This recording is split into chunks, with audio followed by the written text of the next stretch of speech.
Three, two, one.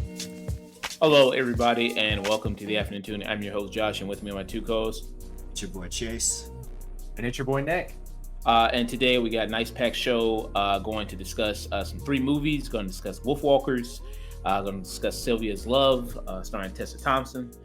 Going to discuss Promising Young Woman, starring Carey Mulligan, as well as discuss recently dropped Cobra Kai Season 3. And we're also going to discuss our best of 2020, best films of 2020. So, how's everybody been doing? How's your New Year's? Like that. Great. Can't complain. New year, new look for the whole podcast. You can see our faces now, which upgrade if I say so myself. Right. Yeah. But just drank some champagne. How about you? Took my girl to Akita, Japan. We did some snowboarding there. It was my first time and no broken bones, so I just gotta give a real quick suck it to my sister, who broke her wrist the first time she ever tried it. Yeah, I saw you posting some good pictures, holiday and snowboarding, things like that. Yeah, it looked pretty nice, looked pretty cool. How much was that to do all that? All in all, it cost around like 300 American.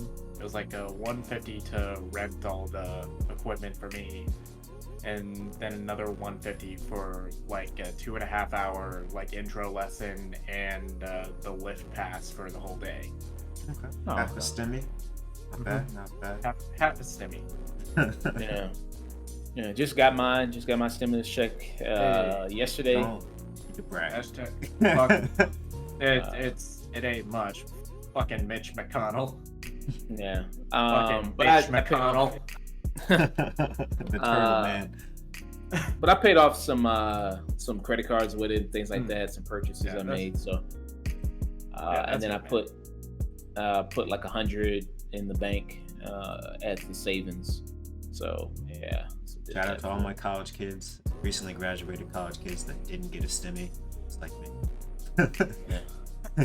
Your parents really screwed you over this time. Claiming you as a dependent. Yeah.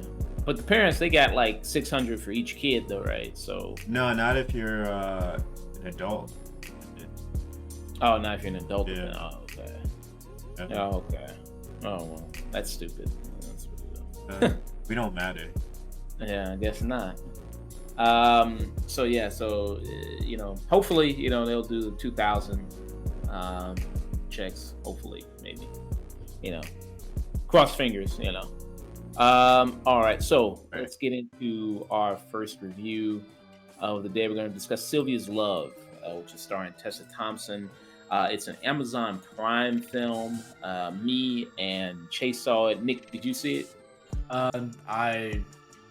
I was so busy this week, I unfortunately couldn't get the Sylvie's Love. But, okay. Not much. So it's a simple story. Here you have Tessa Thompson, who plays the titular character, Sylvia. It's set in 1950s Harlem.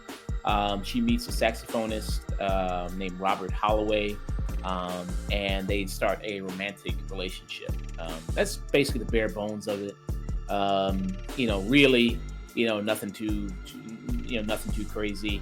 I would say, love the setting of it. Love the look of it. I think the costume design really nice. Tessa Thompson, absolutely gorgeous. Makeup, hair, really good. The guy, really handsome guy.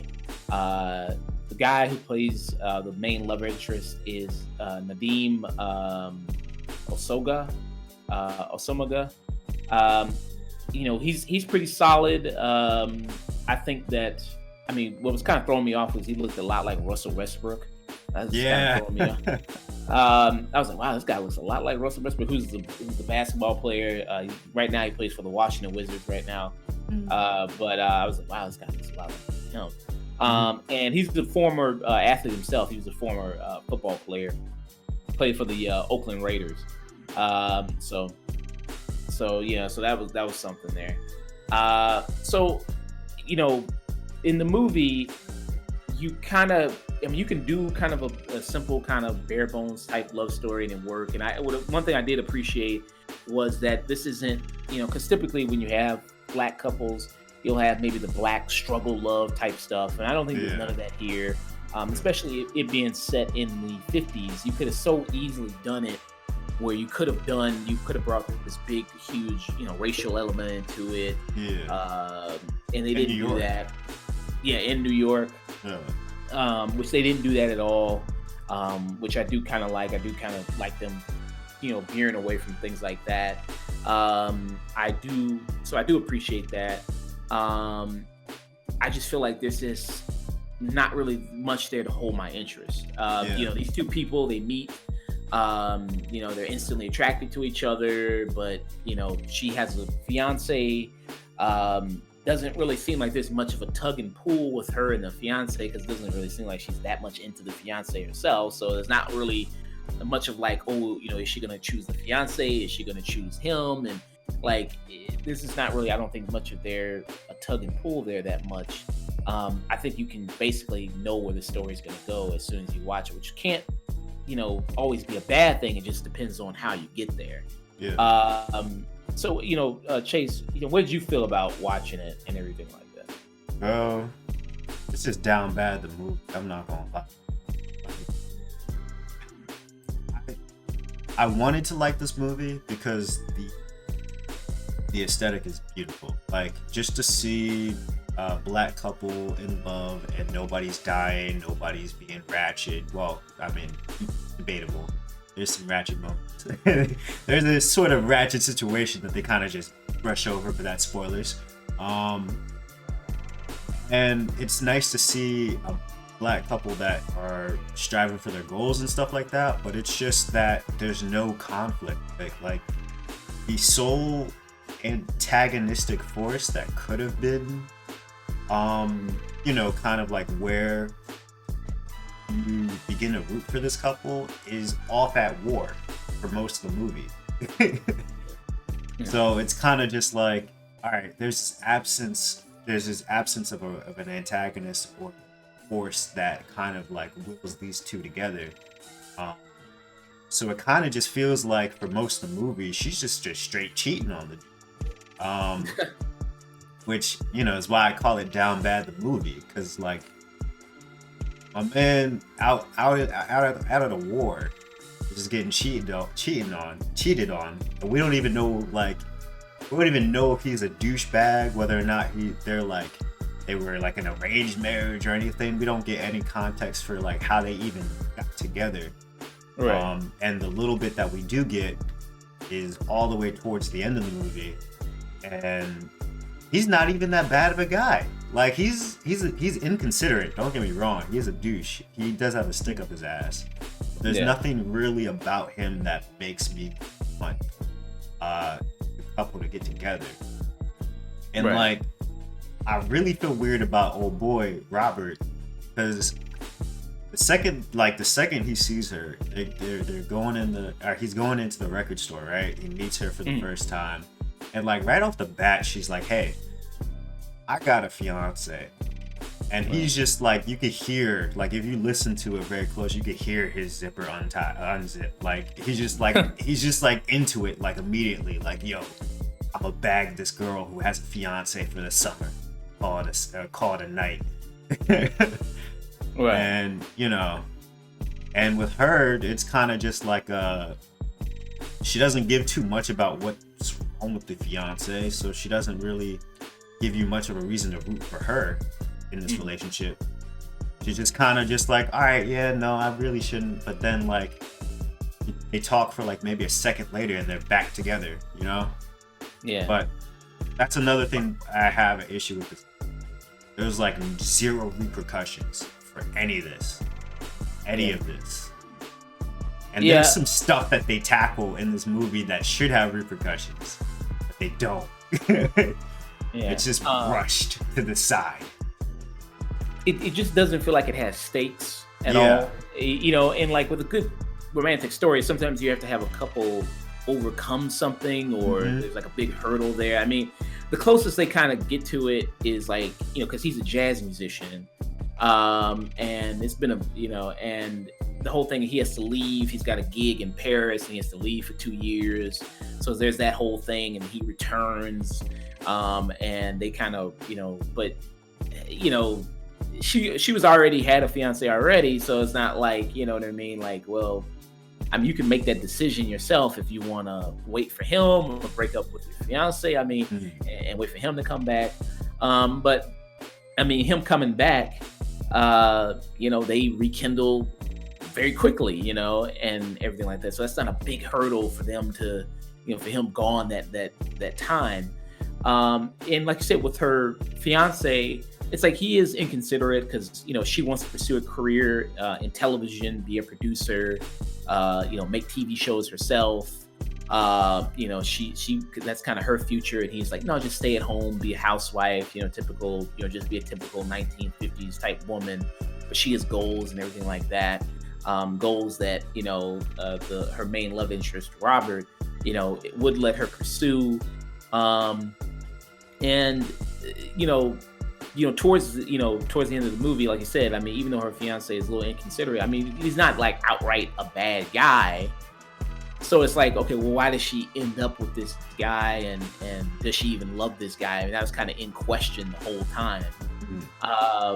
So that would have been nice to have some more backstory to that. Yeah. It just, like I said, I appreciate the movie for doing this, for showing a black couple in love like this. I think that, like I said, beautiful setting, really nicely done, especially like when they do the jazz scenes. Those are really nice. Yeah. They do another musical scene, which with Eva Longoria in here, that was really nice. Good performances. I would say the main love interest guy, Robert, he's okay. He's a little stiff, I think. He's bland. Yeah, Toast. Generic. I mean, it's a typical kind of romantic trope of the dude's a musician, and that type of stuff. And he's got to leave for his music, and his music is what he's really passionate about. And she's passionate about this, and so his entire personality is I play the sax. pretty much, And I think he's pretty bland. A movie similar to this that it reminded me of, that had kind of a simple kind of premise, but I think there was enough going on to make it interesting, was Brooklyn. And Brooklyn was a movie from 2015, and it was starring Saoirse Ronan. And the whole thing with that movie was she was like this girl from Ireland, and she came from Ireland to New York, and she was so homesick, she would actually like cry all the time and do all this other stuff. But she met this guy in New York, this Italian guy, and she, they had this great chemistry, and they were really working well together. And so you really want to see them end up together. But this whole thing, she has to go back to Ireland to visit her family. I forgot exactly what reason why. I think her maybe her mother's sick or something. And then there's another guy in Ireland, played by Domhnall Gleeson.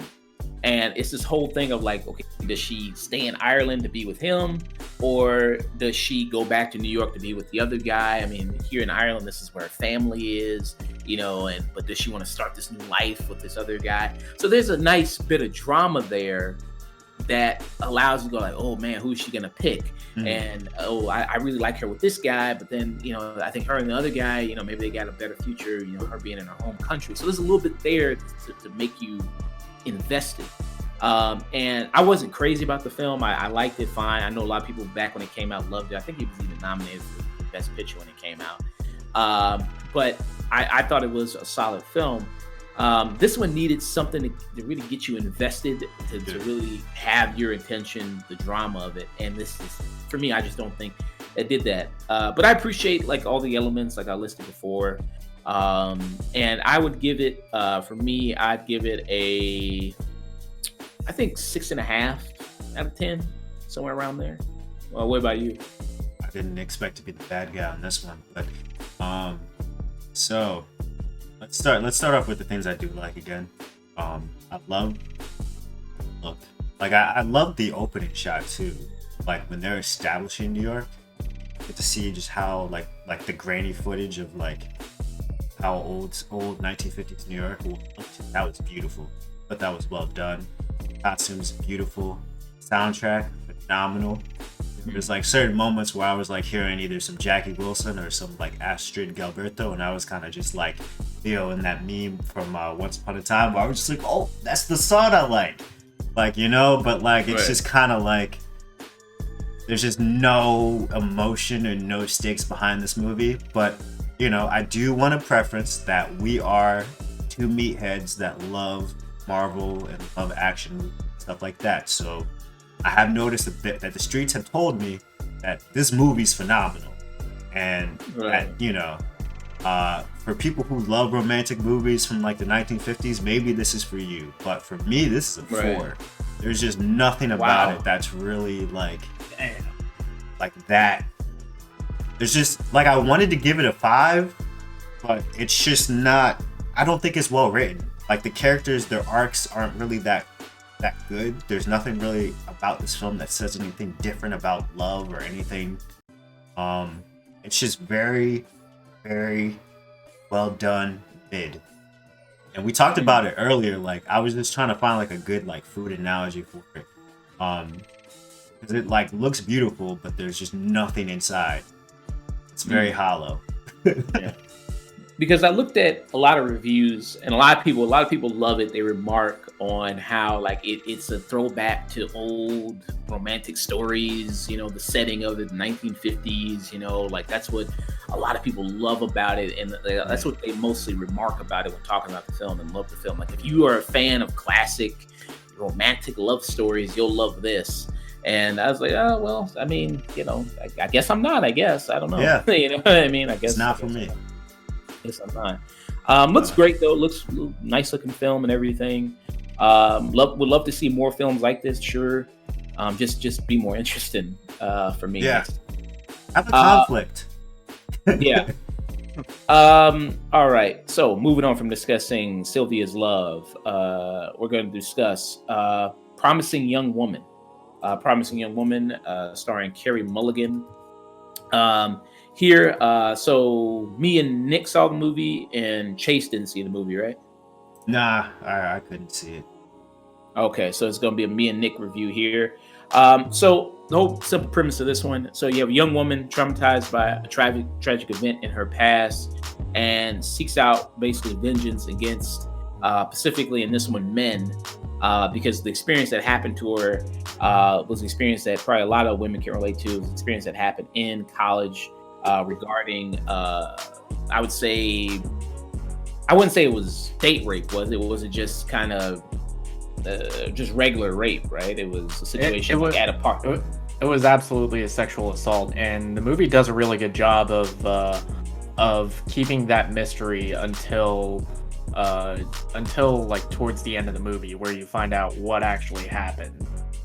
Yeah, and why it's so traumatizing. And it's not so much specifically men, it's more the quote unquote nice guys, the guys who will who pretend to be nice, pretend to care about women, but will also not hesitate to rape them when they're passed out. You know, yeah. And how, you know, they kind of go on living their lives. You know, they did this traumatic thing, and you know, with the person who it happened to, I mean, it stays with them forever. You know what I mean? Like, you know, it basically derails their whole life.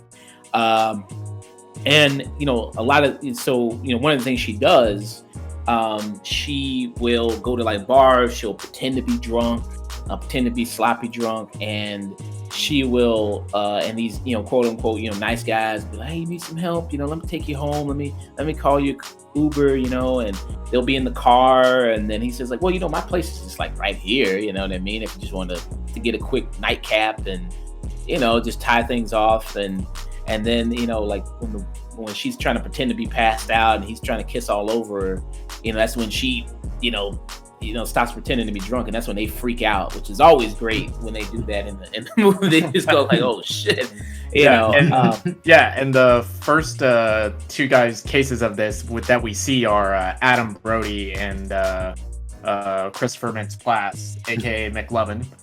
Yeah, that's funny. And they're so great at playing the no. It's like, nah, you got caught, bitch. Yeah. Is she like recording them or something? No, she's not recording them or anything like that. I think she just kind of does it as a kind of like this maybe wake up call to them, as like a scared straight type thing. That's how I saw it. It was an opportunity for them to get scared straight. Yeah, you know what I mean. It's like, don't try to kiss on passed out chicks, because you never know. They could be somebody like me. They could do something way worse. And when I saw the trailer for this, when movie theaters were still open, long way back in the before times, when we had movie theaters and they were open, and I saw it and I was like, this trailer, looks very interesting, looks very good. I can't wait to see it. So finally see it is really good, and this is from a first time director too. First time feature director, because Emerald Fennell, she was a writer and producer, and I think director on a couple episodes of Killing Eve. Yep, she was, yeah. And this movie, the script for it's carrying a lot of that same sense of humor. Because it is something that isn't in the trailer is just kind of how funny some of the dialogue is. Yeah, because there are moments in this that had me caught off guard with how funny it was. Because it's very much the dark humor of it.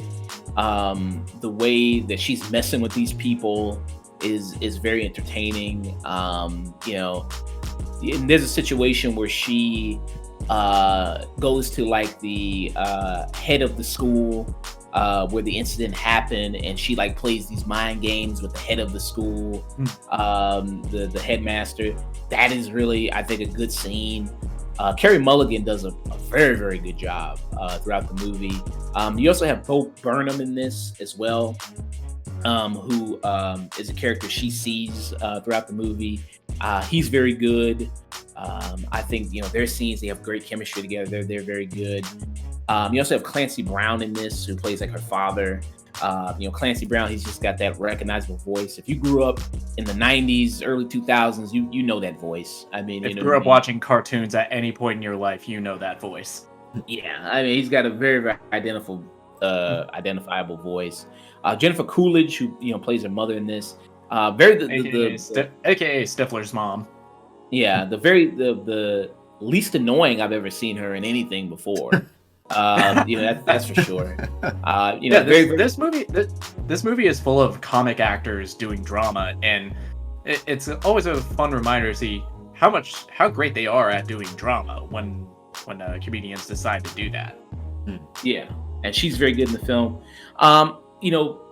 And I will also say, like, it's a good use of music too, because I know like the new trend now to do is like take a pop culture song that's like a pop song, slow it down and make it kind of creepy. That's what thanks typically do. Thanks Jordan Peele for that. Yeah.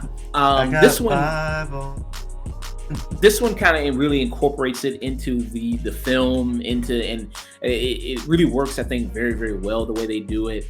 I think the story itself, obviously it's a very relevant story, obviously with a lot going on, with Me Too going on, with women coming out about sexual assault, about sexual harassment, their experiences, and how that makes them feel, and just the trauma there is. And the movie also kind of brings up a question of, whether or not, is it okay to constantly carry that trauma, and should you just kind of just move on, or you'll be dragged down and you'll always be in that same place again. And I don't want to say too much about it, or the whole kind of overall story, but I really enjoyed it, really liked it a lot. Was very interested to see where it was gonna go. Like movies where I don't completely know where it's gonna go, know where it's gonna end. And I think that's always a good surprise. Nick, what about you? With me, I feel like with this movie, I had a lot of preconceived notions with watching the trailer. Like watching that, I kind of was like piecing together how this was gonna go. Then I saw the movie and I was wrong. And the mystery of this is really intriguing. It does a great job at building it up until that confrontation with Connie Britton's character, the school administrator you see in so many of these sexual assault cases. It's he said, she said, there's not enough evidence. I can't ruin this promising young man's life over this accusation. Yeah. And when she gets put in her place, it is so entertaining and so satisfying to watch. Yeah. Very much. What's your rating? Oh, for me, this is solid 9 out of 10. I love the script in this, the performances, the use of music in this. I remember talking to a friend of mine about this. He said it was very Tarantino-esque. It feels like songs were chosen for the soundtrack that were specifically tailor-made for those scenes and adding to them. Yeah. And on top of that, the entire cast is great, especially Carey Mulligan and Bo Burnham, who I was surprised how good an actor he is in this. Because I know him mostly as a comedian and as a director of 8th Grade, another movie I really like. But he's actually a really great, really funny, fun romantic foil for Carey Mulligan's character. And this is kind of like an interesting take on like the revenge film or the loss of innocence, because we meet Cassie when she's like in the middle of her like revenge journey, and I won't give away how, but she's like on the path to like letting it go until something happens where I can't do it.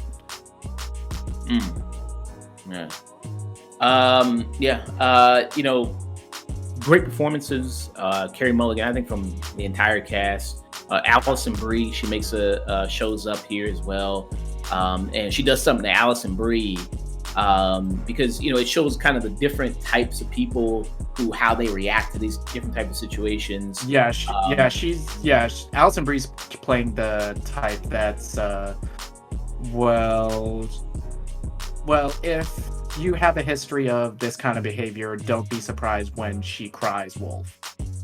Right. Yeah. So, and she, kind of enacts a revenge on her.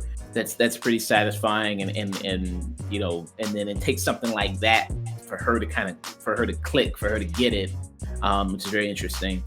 Really good performance from Alison Brie. You also have, really good performances from, I think her best friend in the movie, the one who works at the coffee shop with her, the one from Orange Is the New Black. Laverne Cox. Laverne Cox, she's also very good in it as well. She has a small bit, but she's very funny, and is very good in the role as well. Like the writing, sharp writing. Thinks it works really well. I enjoy the use of the music. I think it's overall very, very good film, a film that people should definitely check out. And I'd give it a 8 out of 10 for me. 8 out of 10. Yeah, definitely really, really good film. All right, so moving on to another film here, we're going to have Wolfwalkers. Now, I didn't finish Wolfwalkers. I was trying to jam in a bunch of stuff, and my internet was down for like a day and a half, pretty much. Excuses. As soon as the new year started, my internet just went out. It was out for like half a day. So I didn't get a chance to try to catch up with everything and finish this. Didn't get a chance to finish it. But these two guys did. Nick and Chayse did. So what do you all have to say about it? You want to give the premise, Nick, or? Okay, so this is in 1650s Ireland, like during the English occupation of it. You have a young girl named hold up, let me get my notes on this real quick. Her name's Robin. All right, so the premise is a young apprentice hunter named Robin and her father, who is voiced by Sean Bean, are journey to Ireland to help wipe out the last wolf pack. But she befriends a free-spirited girl from a tribe that's rumored to transform into wolves. But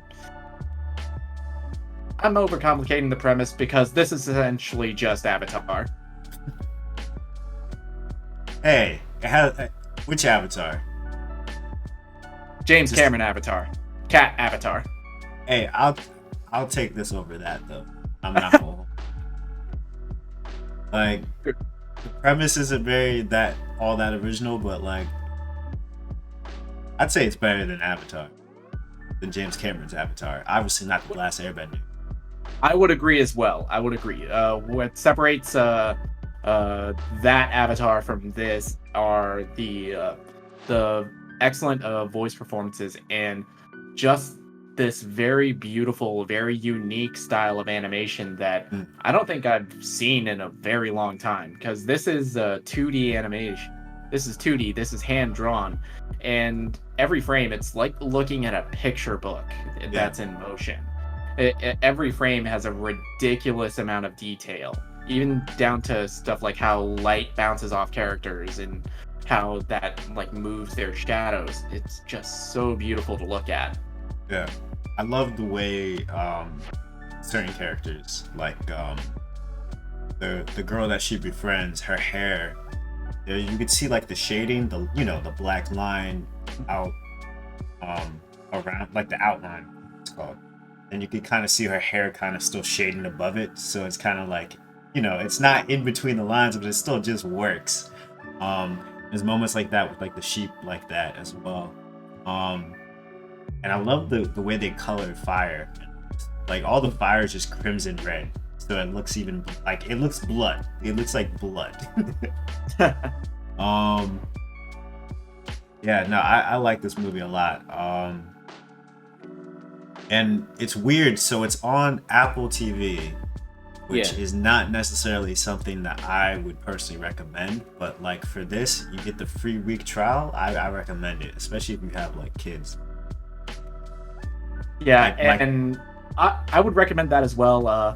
This is an animation style that we don't get enough of, and when we do, it's always in something that's really, really well done, really unique as far as visually goes. So I absolutely recommend supporting this movie. Get the free trial of Apple TV Plus, because some other good stuff. There's like that Chris Evans miniseries called Defending Jacob. It's got the kid from It. That's really good. Ted Lasso with Jason Sudeikis is supposedly really good. On the Rocks, Bill Murray, Rashida Jones. That was on Apple TV. Was that good? Yeah, it was solid. Yeah, we reviewed it. I reviewed it. Did we? Yeah, it was solid. Yeah. If you have a new Apple device, you get Apple TV Plus for like 3 months free if you have a new Apple device. Definitely recommend it then. I mean, even if you're not like a kid or just somebody who's typically into animation, I still say give this a try, simply because it does have like a lot of the same tropes that you're familiar like with Avatar. Yes, this is essentially just Dances with Wolves, which is this is Avatar, which is ripping off Dances with Wolves as far as the story goes. Yeah, but it's just done in a more unique way than Avatar. It's more visually unique than any of those others. And especially if you're a Sean Bean fan, I think. Yep, Sean Bean fucking with wolves again. Yeah, and I think this is the one role where he might be safe. Oh shit! You're right. Literally everything else he's not. And there's some moments in this movie where I thought like they were gonna go really dark, because they do actually kind of go a little dark. Yeah, this is shockingly dark. This is This is closer in tone to something like a Studio Ghibli film. Than anything like Disney or like Pixar or any of those other animated films. I'm looking at the studio right now, Cartoon Saloon. I never heard of it, but it's a Irish animation studio. So yeah, I definitely recommend giving this a shot and just checking it out, because So what's your rating for it? My rating for it, I give it like a high 8. The only thing keeping it from a 9 is like I do think the execution of it is very good. It's just there's just not enough of the characters are pretty well developed. I love the relationship between her and her father, and then also her with the. There's just something missing that I can't really describe right now. That from a media. I don't know whether that's just originality or whether that's just like how they settle the conflict. But I still think it's a good watch. Very good. Okay, Nick. I would say 8 out of 10 as well. This is one of the most beautiful animated movies I've seen, but it does have a lack of originality with its story that I just can't abide. Okay. All right. Like there are moments where it's very predictable. But it's like it's not like painfully predictable. It's just like, oh yeah, that's gonna happen. You know what I'm saying? I'm still gonna enjoy watching it, but yeah, that's just what's gonna happen because that's just how this movie is. Okay. Know? Yeah. Okay. All right. All right. So moving on from discussing Wolfwalkers, we're going to discuss Cobra Kai season 3. Cobra Kai is back. Cobra Kai. And they released this a week early. They released it. It was supposed to come out the next week, but they did it to coincide with New Year's, and so it's supposed to come out on the 8th, and so they just released it a week, bumped it up a week early, which is pretty cool. And here's another 10-episode season, and still really solid, I think. Here you have them following up from the events of the second season. So this is spoilers if you haven't watched the show or you're just now watching the show. We're going to be talking about season 1, season 2. So if you're not up to date, highly recommend checking it out. We have a review up on the site about season 1 and season 2. If you want to hear a review for that, that's on our page, YouTube page. So if you want to look that up and hear our thoughts on that. So in season 3, you have the follow-up of the events of the big high school brawl that happened, the Royal Rumble, the fight to the death. The goddamn gang war that happened. Yeah, let's call it what it is. These are just gang wars at this point. Yeah, pretty much. So it has the fallout from that. Robbie, he's on the run after what he did to Miguel, kicked him off the banister, and then he just fell. Dramatic slow motion, from there, and then hit his right on his spine. He could have done the Bane backbreaker, and it wouldn't have been as brutal as that. Yeah, you know what I mean. Yeah. So you also have the parents all coming together for a big meeting, with the school, saying, basically hey, what the hell happened? Where were you teachers? They say well, they address one of my critiques is, what about this Paul Walter Hauser? What's this grown ass man doing fighting children? Yeah, you know what I mean. And I'm actually very thankful he was not in this season. He was one of the few critiques that we had collectively. Yeah, he was one of my more annoying characters in season 2. Yeah, so he's not in this season. You're talking about, the security guard character, the grown man that was in it. He was also in Richard Jewell. He was the lead in that film. Yeah, he was kind of, for me, one of the weaker elements of season 2. So I'm glad they got rid of him there this season.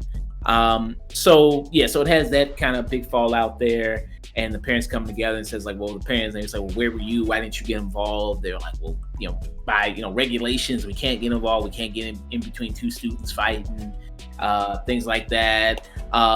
It was funny to see Daniel LaRusso and his wife, they come to the meeting, and he tries to stand up to speak. And it was funny hearing the people in the background, you know what I mean? It goes well, hey, listen, karate is not bad. It saved my life. And it goes, oh, shut up. I heard you were the bully. Yeah. and then I rewatched Karate Kid 1. Daniel was a little dick. Yeah, he was kind of a dick.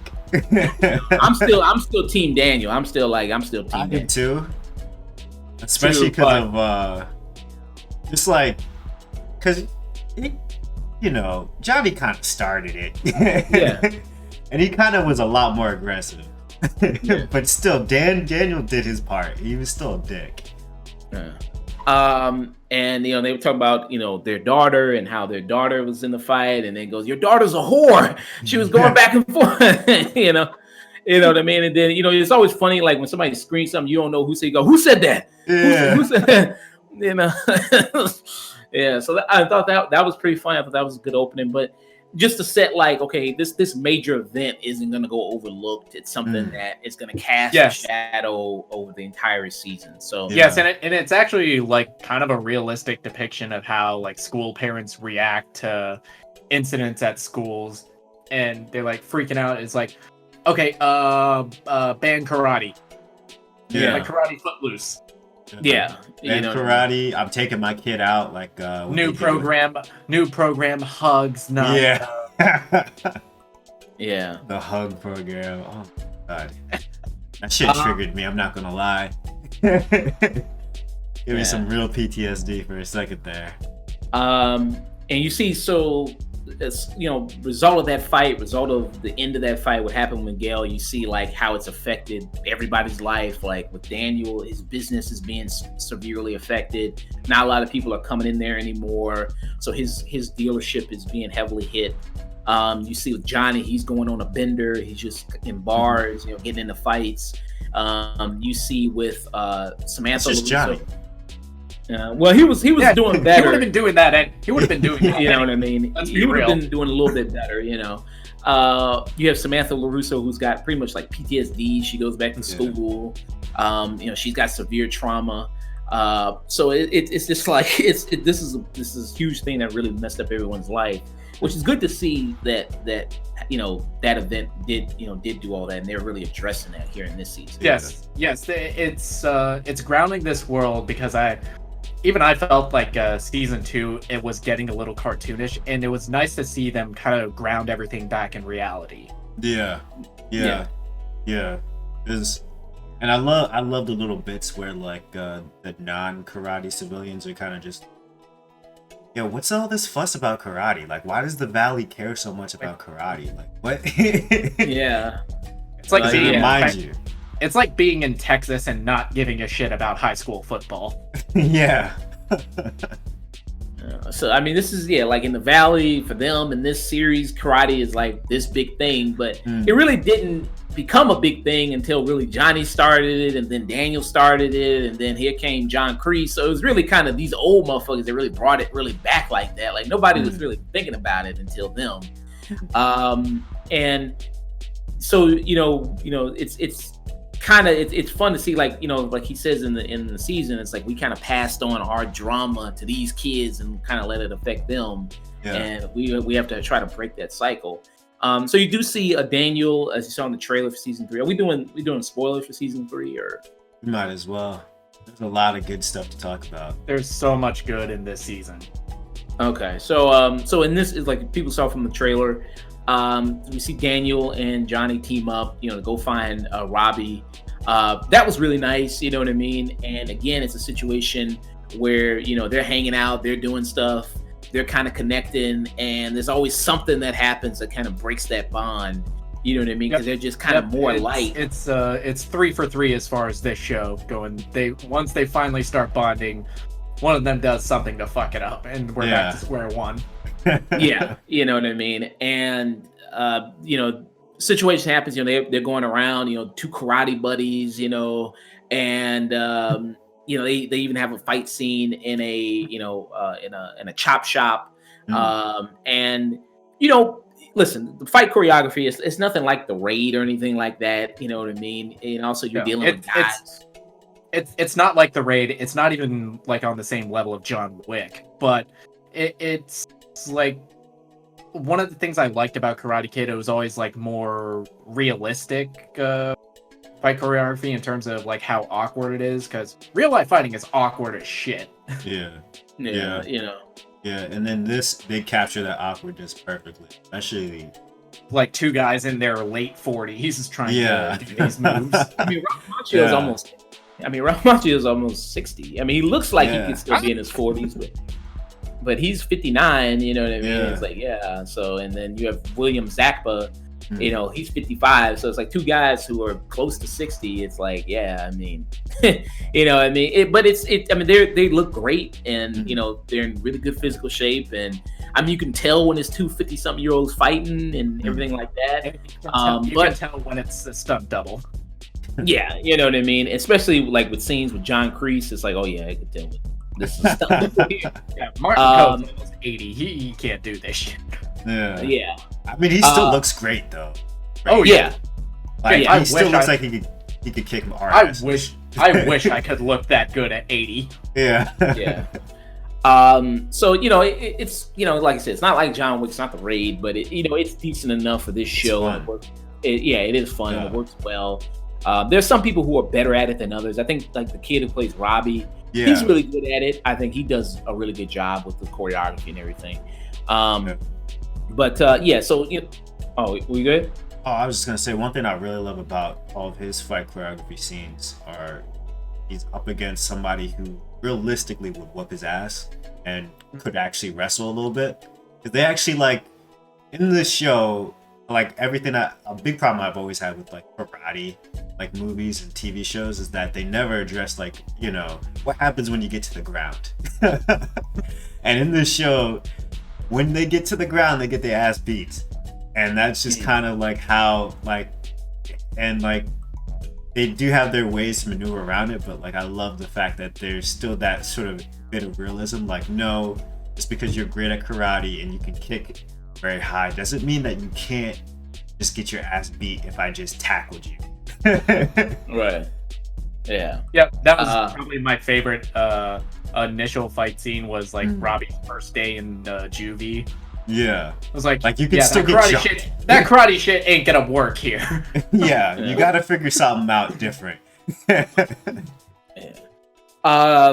So I mean, so it's good action scenes. Like you said, they address more of like what happens when you go to the ground. And there's a situation that happens when John Kreese recruits more students, which we'll get into a little bit later here. We'll get into a little bit later. But you know, when the moment happens, you know, they, you know, Daniel and Johnny, that kind of that buddy and cop trip ends early. And I would say like the wife character, Amanda, who's Daniel Russo's wife in this. I mean, I think this is a lesson on how you really write a great wife character. She would have so many great lines throughout it. Like when a lesser writer would have turned her into just a nagging bitch, but here she's got Daniel's back 100%. Yeah. Even though she's calling him on his bullshit, she still says, "All right, I got your back. You got to do this shit, man." Yeah, you could buy their love. Like,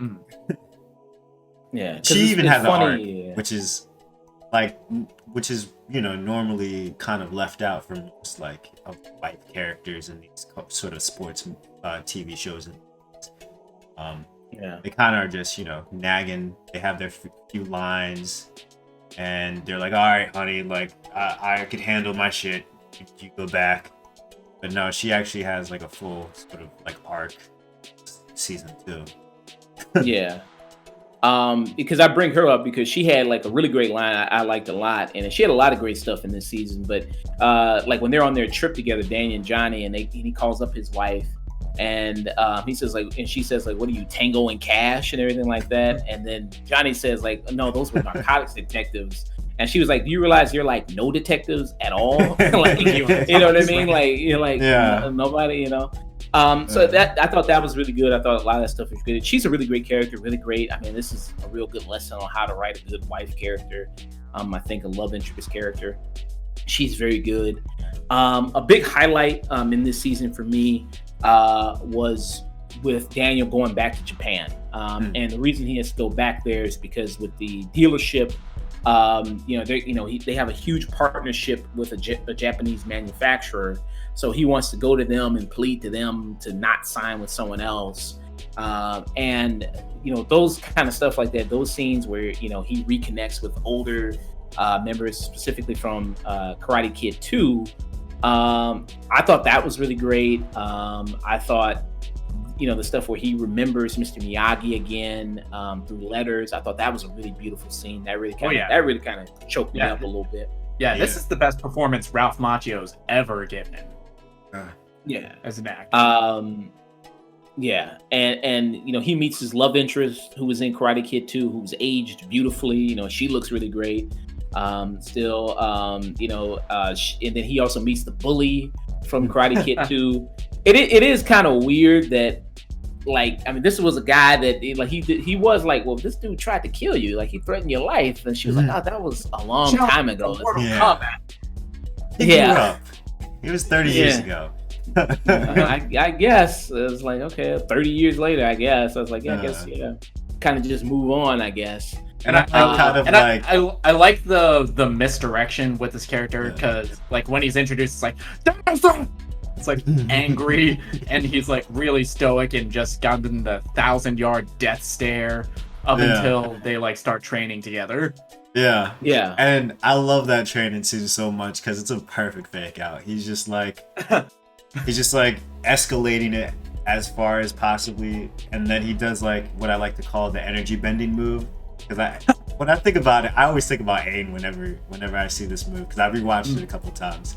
Because he does the pressure point punches, and then he's got Daniel right where he wants him, and he's like, all right, you want to live or die? The same line that he gave Chosen.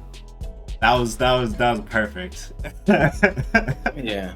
I was like, take lessons from this show and how to do callbacks and references to stuff from the 80s, because every single time they did it here, it always added to the story, or it was supplementing what viewers who hadn't seen the original movies wouldn't know about it. Yeah, very much so.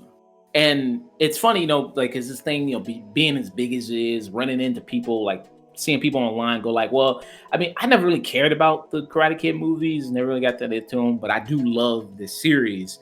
And me personally, I like the Karate Kid movies. I've only seen 1 and 2. And, I didn't grow up in the 80s. I didn't experience the phenomenon of that was when it first came out or anything like that. But yeah, it does have that, it does remind you, kind of has that great effect of bringing in that nostalgia, but it doesn't feel like it's ever in a forced, corny type way, or forced trying to really play on your nostalgia for it. It just seems like it kind of fits in the story and the way it works and the way they bring it in, and what they do with the characters, which is nice. And them bringing in back all these people, 30 years later, 30 plus years later, they bring it back. Even getting down to casting the same actors in the same roles 30 years later. Yeah, because I loved the scenes with Tamlin Tomida's Kamiko and Ralph Macchio, because that chemistry is still there from Karate Kid 2. I was amazed how fun they were to watch together. And Yuji Akamoto, he's playing a softer side to Chosen than we saw in the first time he was in this role. Yeah. And it's kind of cool to see that opposite side of the spectrum, because of how Johnny grew up 30 years later and how Chosen did. Yeah. How they both use their past. Because Chosen is kind of he still regrets it, and you could still he still feels that pain, but he's moved past in a positive. Yeah. And he's willing to share and kind of open up to Daniel after the training arc or the training fight. It's also just weird to see the village just totally pimped out by capitalism. He tries to go back. They also explain that that's too. Accurate. Speaking of someone who lives in Japan, that's accurate. A lot of smaller villages from the 80s and stuff, they've kind of been renovated and become more modern tourist destinations, which actually does help the economy. It helps people get more modern homes. Yeah. Oh, go ahead. I was just gonna say, because he was kind of walking around kind of just sad about it, expecting like whoever the old villagers were to be depressed about how the current conditions are, but like Kimiko's just kind of like, we're chilling. Cool. Like this is actually like we're living our best lives. We have computers now. We have phones and shit. Yeah, we cool, man. Yeah. I mean, we got a KFC, we got a Baskin Robbins. You know what I mean? Like it's kind of cool. You know, like we moved up from Subway to what was it, Jimmy John's or Jersey something like that? To Jersey Mike. Oh yeah, Jersey Mike. Yeah. So yeah, because you know he tries to go back to the old village and everything like that, and it's like he expects to see the same kind of huts and the same mud and all this, and then he sees nothing but kind of looks like any regular kind of mall and everything like that, and Baskin Robbins, KFC. You know what I mean? Like I do really want to try KFC in Japan or in Korea. I kind of do really want to try. There's no difference. No difference. I was about to say, I know you're not just going to a foreign country just eating the same shit you normally eat in America. Yeah. That's a crime. I don't know. The way they go crazy over it, I thought, maybe there's something different. You know what I mean? I guess there ain't. Although I do hear the 7-Elevens hit different. Is that true? The 7-Elevens here fucking slap. Okay. You can get a full-on gourmet meal at a convenience store. It's amazing. Really? Yeah. Because at best, the 7-Elevens in Philly, they would just be like, all right, here's a ugly slice of pizza that's been just sitting out for the past 5 days. Yeah. When I went to Japan, 7-Elevens were pretty good, yeah. Okay. And they had these like little snacks there, like these little sour things I really like getting. Yeah. So, but yeah, there's and also there's you can get lit at the beverage section at the 7-Eleven. Yeah. That's sick. But the Daniel stuff, in Japan was really great. Him learning, from Chosen and them training together, I thought was really great. Him meeting Kimiko was really great. I thought their whole scenes are really good. And then they even bring in like the little girl that he saved in Karate Kid 2. And now she's adult now. They bring her in, so that was also another touch as well. That I thought was really good. It was a little Parmesan-y, but I liked it. Yeah, you know what I mean. The fact that people would still remember that conflict. I felt it resolved a little too quickly, but you also had a lot to get through in the later half of the season. Yeah, and what we did get out of Japan was phenomenal. Like I loved every bit of it. Yeah, I didn't mind it resolving so rapidly. Yeah, because it's kind of like a big coincidence moment. Yeah, it was like it's a big coincidence. My question though is, where was she during the board meeting? Because she could have been like, "That's Daniel-san. Like I know him. He saved me." You know what I'm saying? If she was that high up in the company, I think she worked for the company. She was like an outsider. She was senior vice president of sales for the company, and she's not going to a sales meeting with the. I guess because with a lot of Japanese companies, they delegate dealing with foreigners to lower tier people in the company. Okay. So I guess that could be a way to justify it. Okay. Maybe. Or maybe she just had a day off. Maybe she just had a day off. She is on vacation. She was in Okinawa. That's a summer vacation spot in Japan. Yeah. Because the place where he first went to, Daniel, was in Tokyo, and so maybe she just had on vacation at the time. All right, so another really big thing I like about this season that I think is really the core of the show is the relationship between Johnny and Miguel. That was, I think, the best thing about season 1. They kind of drifted away from it in season 2. But I still like season 2. They focused a little bit on other people and the relationships between other characters. But in this one, you see that was the main core of to me of the show, is their kind of mentor student relationship and their kind of bond. And they brought that back again heavy here in season 3. And I thought that was also one of the really great things I love, because I just think they work so well together. And seeing Johnny trying to help Miguel overcome, the ability to try to walk again and try to go through rehabilitation. After giving him a fishing rod of old ass used Sports Illustrated swimsuit. I thought that was very good. He even lights his legs on fire. You know what I mean? Trying to get him to walk. So just good scenes like that. It really reminded you of kind of that stuff in the first season, like when Miguel helped him try to like date again, you know what I mean, and get profile pics and for Facebook and all this other stuff. And it's just kind of crazy how clueless Johnny is. Oh, you know dude, what I you mean? skipped. It's amazing. It's always so funny to see how out of touch he is with like the modern world. You skipped talking about the novel he was about to send to poor Allie. Yeah. And that's a big thing. Yeah. Like, because we saw last season, he sent a Facebook, a friend request to Allie. And then in this season, like that was kind of one of the things we saw, like the closing of the second season shot was like, she accepted his friend request and, accepted it and everything like that. And sent him one. And so in this season, you see like she sent him a message and everything. So he's trying to send one back. And he does, rookie mistakes, when you're on social media, likes all the girls' pics, you know what I mean? He also, tries to like send her this big, thick text message. And Miguel's like, whoa, you can't do that. Like, it's a whole novel. Like, like you got to keep it short, simple, like also your page, gotta put some good photos on there and everything like that. And I thought that was really nice. Again, that reminded you a lot of the first season, you know what I mean? And him trying to help him with, dating and just trying to connect to the modern world and everything like that. So I thought that was really fun and loved that a lot. Again, this season. Also, just with that relationship, first couple of episodes, we get to see how far before like Miguel wakes up. We get to see how far Johnny will go with Miguel.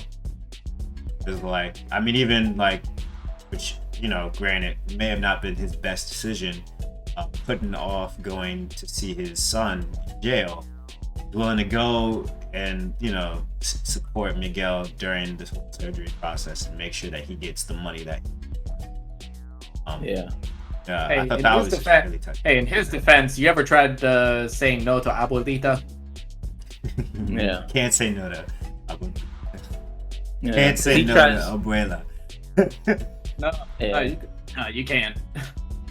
Yeah, because he tries to, like, in order to help get money for Miguel, he tries to go to his stepfather, Ed Eisner.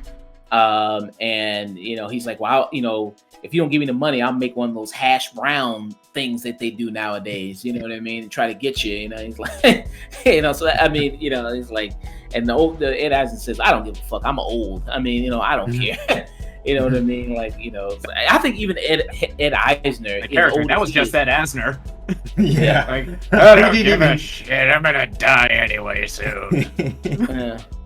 I don't even think he knew he was acting. He was just like, he probably thought that was his son. Yeah. So, I mean, I thought that was like a nice scene and everything like that.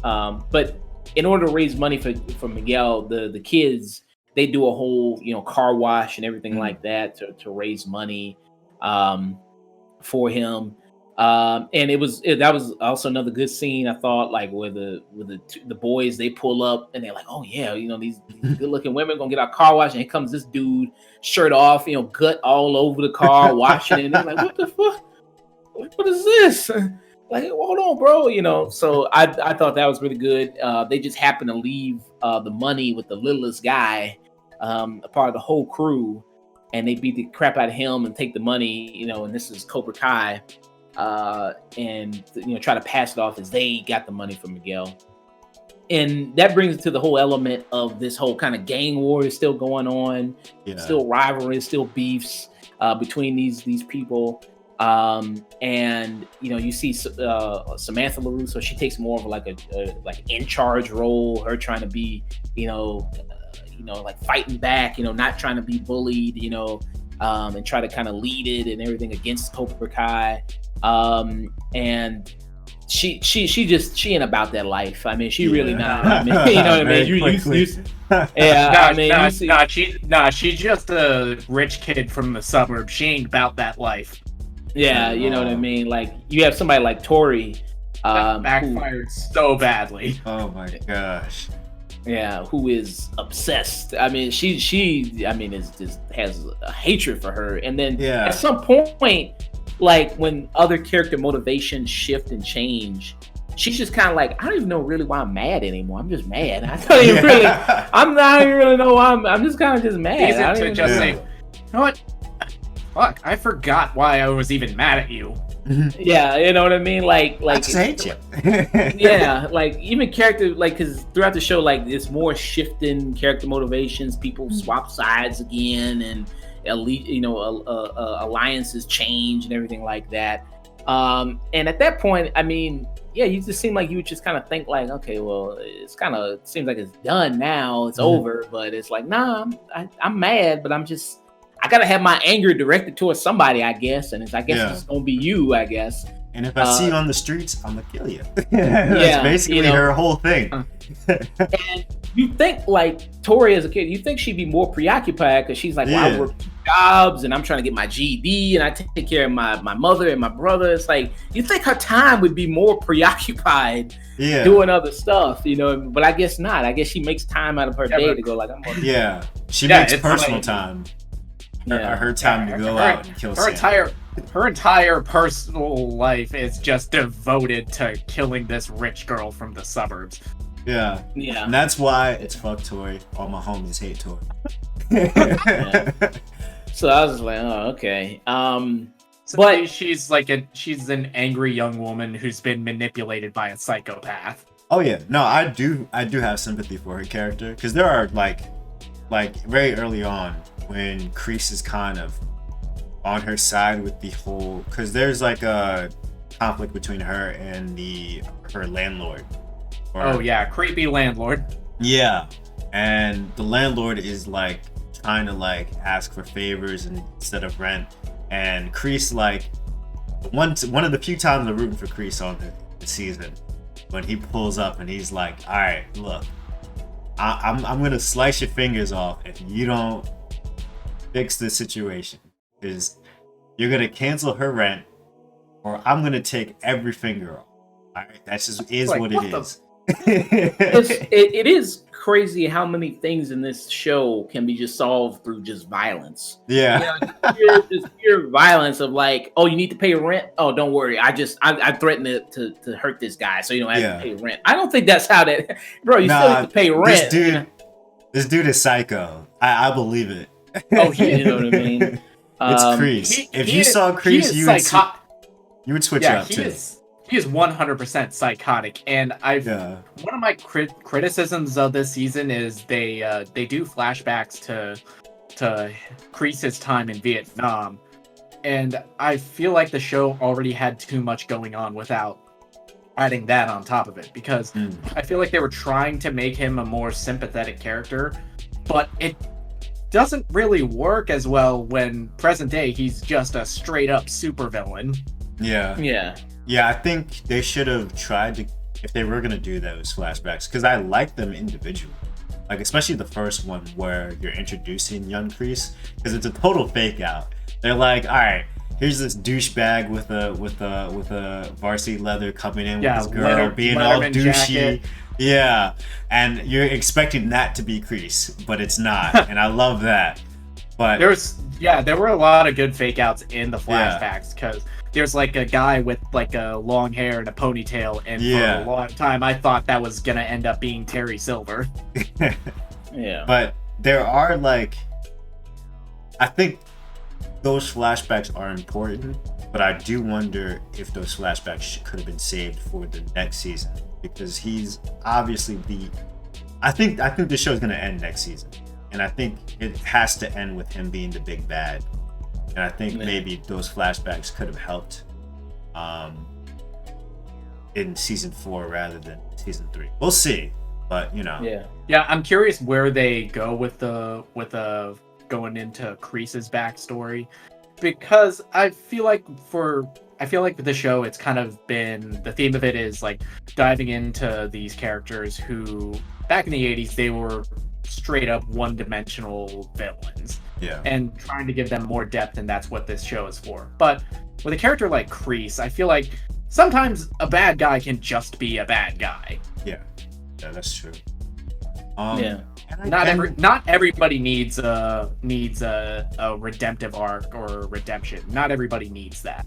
Yeah, and I honestly, I think it still would have worked if it was just the one flashback, because you do see him pick up and think about going to Vietnam, and I feel like Vietnam in itself, without even showing any of the flashbacks, that in itself is such a dramatic. Like the theater of the mind your mind can fill in something way more horrifying than what somebody can show you. Yeah. We all know how traumatic that war was for people. So for him to come back and be a total psychopath, like that's a reasonable assumption, regardless of seeing him in fighting pits and meet up with Beer Gut and training with him. Because that's basically what the commander is. He's basically Kreese with a beer gut. Yeah. I thought the flashback with Kreese, I thought that was kind of some of the weaker stuff in the season. Just because I just thought that was kind of like, it's kind of just kind of simple. I don't think it was, kind of generic in the sense that I don't think they really did anything that really creative with the whole backstory of his stuff. I feel like if they made younger Kreese a more sinister character, then it kind of could be like, nah, he was always like this. Yeah. Instead of his time in war made him who he is. Yeah. Because the one redeeming point that I do like about the flashbacks is when you finally see him snap at the end, but it's so far gone to the end of the flashbacks that it's alright. Yeah. That's cool, but yeah. So I didn't think those flashbacks. I think they could have been done better. Yeah. Worked in better. So, I think, again, it's, focusing on all the other characters, the kids and everything like that. I think they still come back, still do a really solid job. Yeah, I agree with you. I feel like characters that were more annoying in previous seasons, like the character Dimitri. Yeah. Like he chilled the fuck out finally. Yeah, he got laid. He's cool now. Yeah. He's mellowed out. He's with the hottest girl in school now. Yeah. You know what I mean? And that was actually one of my favorite scenes. It was like when Kyler starts fucking with him again and Yasmin picks him back up. It was like, it's like, it's so cool to see the mean girl from previous seasons, her get a redemptive arc. Yeah. We didn't even talk about how the characters, the bully, the sort of popular crowd kind of gets picked back up for the season. And I like the way they reintroduced them. Because in season 2, they kind of just up and disappeared, basically. Yeah, but, the Yasmin girl, who was the bitchy girl from season 1, and then 2, she left to go on a trip to Paris and something like that. Whatever, did they say what happened to the black girl? They gave her that front wedgie or something did they ever say that? The black girl, her parents apparently, I think they dropped it as her parents moved her to private school. Yeah. Oh, okay. Get her the fuck out of the gang war. Yeah. Yeah. Yeah. It's I thought I got money to get away from gangs. What the fuck is this? Now these white kids doing fucking karate? What the fuck? Yeah. Okay, so because I thought they said something like that in it as well. And you also have the guy who was the bully in the first season to Dimitri and to Miguel. You see him return again because John Kreese, he's recruiting, manipulating, snaking around, trying to, build this army of his, with Cobra Kai. So he recruits the Asian bully. Goddamn army of children. Yeah. So he recruits them. So he never understand that. I guess it's just, this is what he lives for. I mean, and here he's the king of his domain. You know what I mean? Yes. These people, these teens, they follow every word he says, and he gets to do whatever he wants. It's just crazy to see how much he just manipulates this whole town and is always one step ahead of everyone else, Russo and everything. And that's just crazy to see. It's almost supervillain level. Like, this motherfucker's Dr. Doom or some shit like that. Like, I'm expecting like the next Avengers movie. It just slowly pans, and it's just Kreese in the black sleeveless gi. Dude, yo, I would actually fuck around and watch that movie. If he was Dr. Doom, I would not mind. Kreese is he's just that like only if it's like him in the mask, but still in the sleeveless gi. Yeah. Yes. Oh wow, that I'd pay to see that. Yeah, I'd pay to see fucking that. Hilarious. Oh my. Yeah. Somebody's got to Photoshop that. Like Photoshop. Yeah. I need that. I need that. Yeah, and he's using his just manipulation tactics, especially on Robbie. And we don't see a whole lot of Robbie this season because a lot of it is him in juvie and everything like that. And time is kind of funny in this show because I don't know how long he was in juvie to the point where he got out. I mean, I don't really know. And then you have characters who get injuries, like broken arm, like Dimitri got a broken arm, and then like in the span of like 2 I feel like this like takes place over the course of a couple months because this is like the immediate fallout of the school fight, which is like first day of school, so that's like late August, and the finale takes place around Christmas time, so that's like 5 months. Like so 4 or 5 months at least. Yeah, so that span of time, so that's kind of funny in the show sometimes. But it's like that's what he's good at, getting people when they're vulnerable, when they're at their lowest and trying to really work on their anger. And Robbie right now is angry at Daniel Russo. He's angry at his dad, Johnny. He thinks Johnny prefers Miguel over him. He thinks Daniel sold him out. And then his girl Samantha, she's over here, canoodling with Miguel. You know what I mean? All that type of stuff. Got it. Yep, Samantha is in an entanglement with Miguel. Yeah, literally. So, it makes sense since Will Smith's the producer on this. Yeah. He knows all about that. You know what I mean? He knows all about that pain. So I mean, it's just like Robbie switches sides to John Kreese's team, and then you see John Lawrence. He's going to create his own dojo separate. He's going to get back into it now. You know what I mean? He's like, that's what I'm good at, helping students. When he's talking to Miguel's mom, she's like, that's what you're good at. You're good at, helping people. Karate is the way you talk to people. So that's what you're good at. So he goes back to doing opening up his own one. It just happens to be in a park. You know what I mean? It's not in an actual building, but he gets back to doing that. And then you still have I love that little montage of him like going through locations, and the shittiest one is like $3,000. It's like, it's LA, man. Yeah. It's like, yep, so this is free. It's like, yeah, can I get back to my family now? Oh, yeah, go.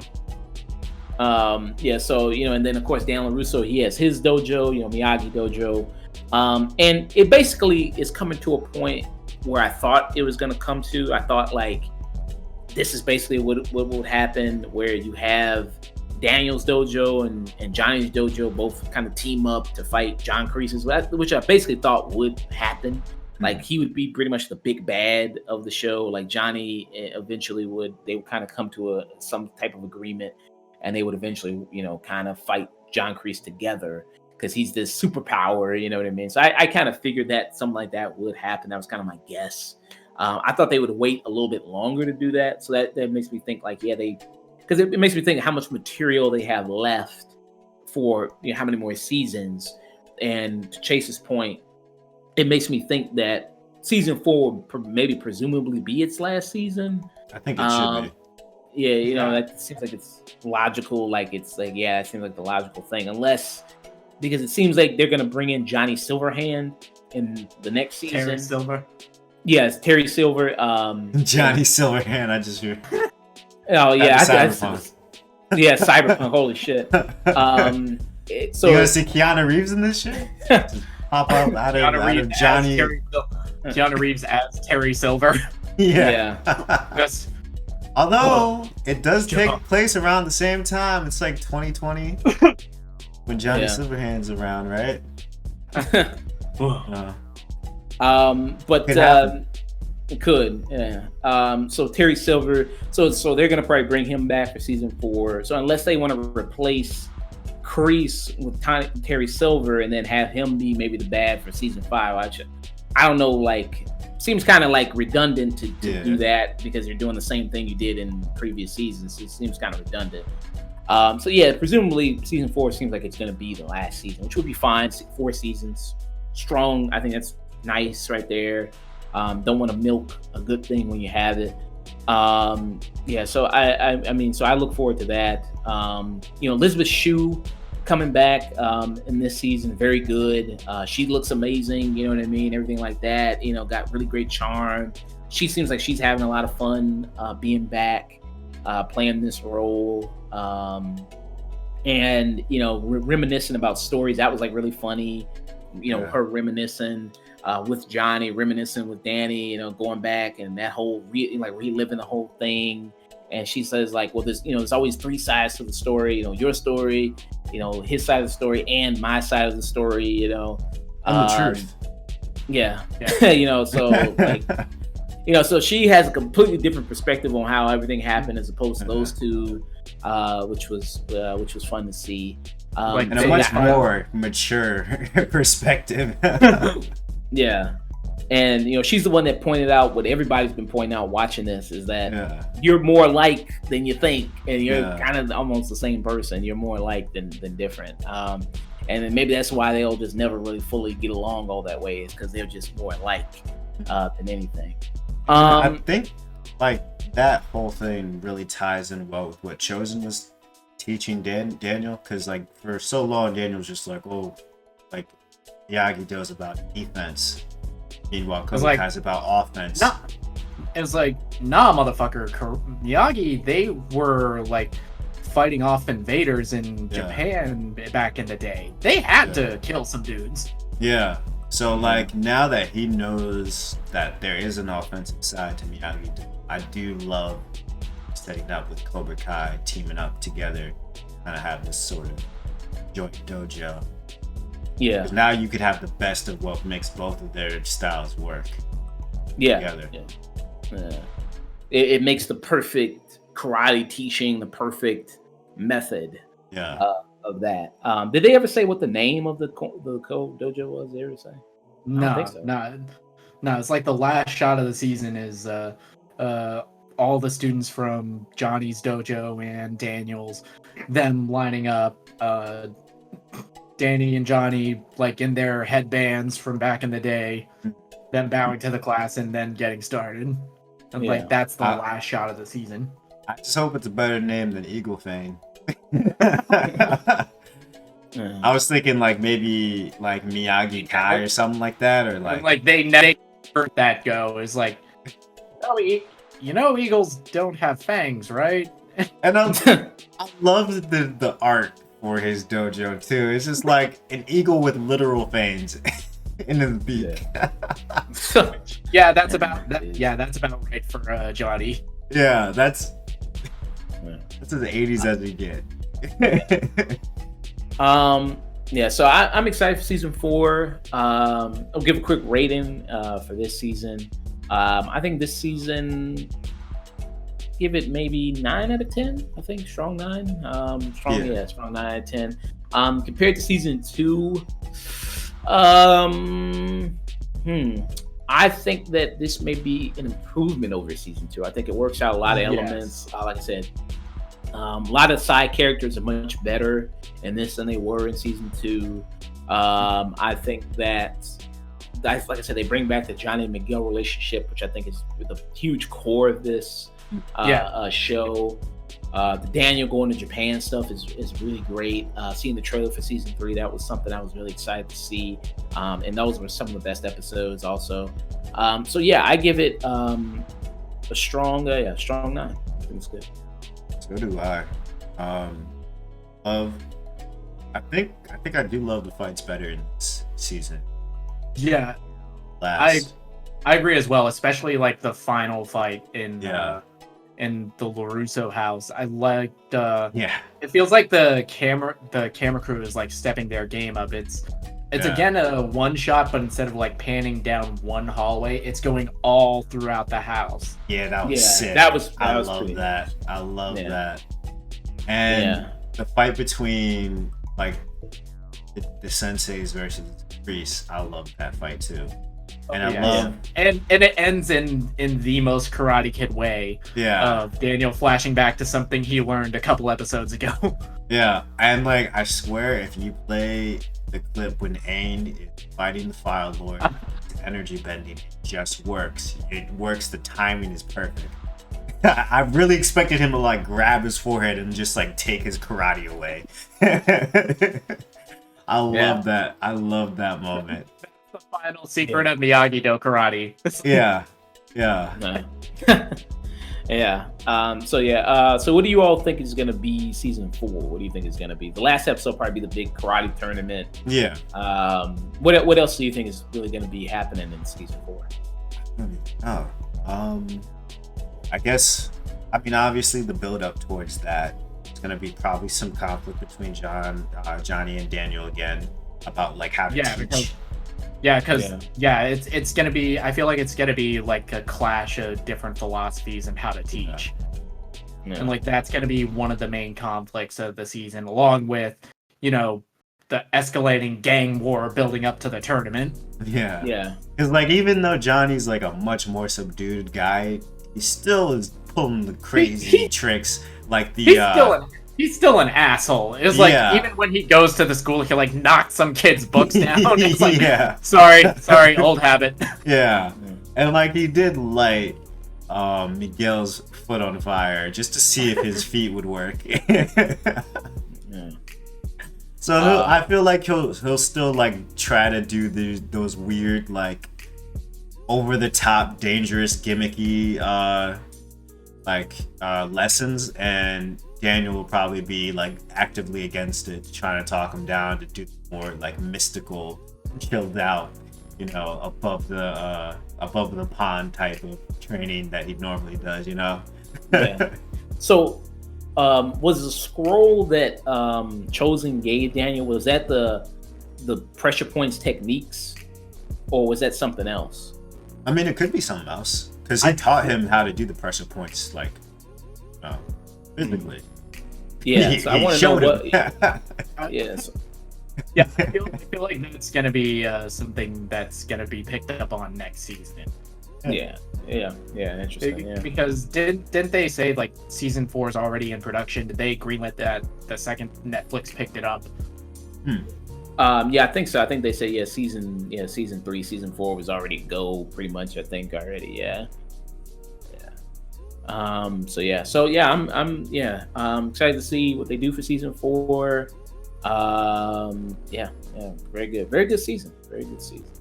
All right, so moving on from discussing Cobra Kai, we're going to discuss best of 2020. We're going to go through, run down some of our favorite movies of 2020.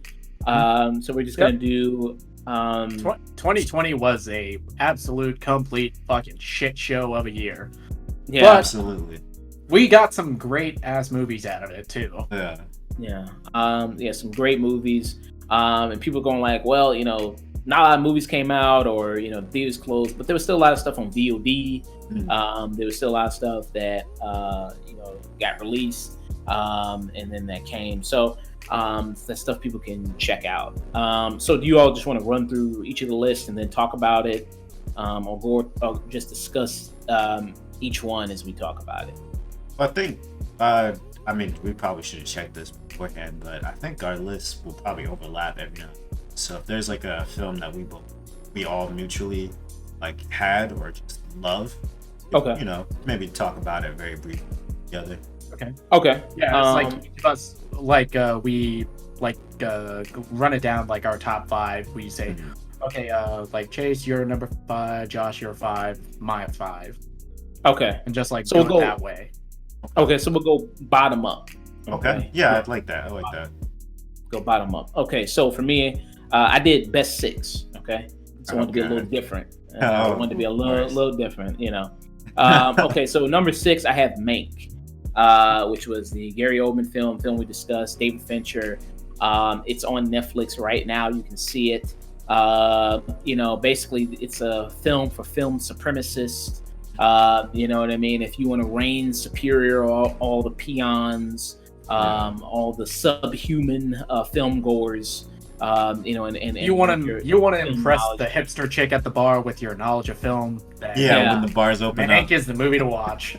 Yeah, in your fedora and scarf. Yeah. No, it's a beret and scarf now. Beret and scarf. We changed that we changed that after Promising Young Woman. It's a beret now. Yeah, beret and scarf. Yeah. Very solid film. Very, very good. Great performances all around. Throwback film, old Hollywood, that type of style. Very wonderfully directed. More than likely will be up for a lot of Oscars. This is perfect film that critics eat up and love. So, in a movie we reviewed on on our page, so you can all check it out and hear our thoughts on that. Chayse. So for my number 5, I have a movie that we did not review that came out very early on during the pandemic. Palm Springs. It's on Hulu. And it is just an unexpected ride, is all I'm gonna say. I feel like it's one of those movies you just gotta go into not knowing how to do. It's just better that way. That's a movie that's very high on my list as well. I went into it cold. Yeah. And that is the best way to watch it. Yeah, that easily. Because I just remember watching the Philip DeFranco show, and he was just randomly plugging it, and I was just like, I'll check it out. Why not? I had nothing better to do that day. So, I still love it. It's still up there for me for this year. All right. Nick. All right, are we doing top 5 or top 6? Because Josh, you kind of messed that up. For me. Since you did, you all did top 5, so just go from your 5 up, or if you want to bring in your honorable mention as just your let 6, him feel special. So my top 6, thank you, Josh, because now I get to talk about this, is Scare Me. Okay. It's a Shudder original starring Josh Rubin of College Humor fame and Aya Cash from You're the Worst and The Boys. This movie is a bare bones, low budget masterclass of working with very limited resources, and I believe acting students, they should watch this movie as far as getting into character, as far as improving, playing off of your scene partner. And the more I watched it, the more I thought about what it's saying about modern gender politics and showing off that fragility of a white male ego without ever getting into a patronizing level. Yeah. And I think the more I watched it, thought about it, the more I liked it. I definitely want to retract the 7 that I gave it. I feel like it deserves at least an 8. Talking about this, I feel like I gave it a 7. I'm retraction. I got to give that a 9 now. I might give it a 9 because I really recommend just if you're just into storytelling, watch this movie. It's that good. It's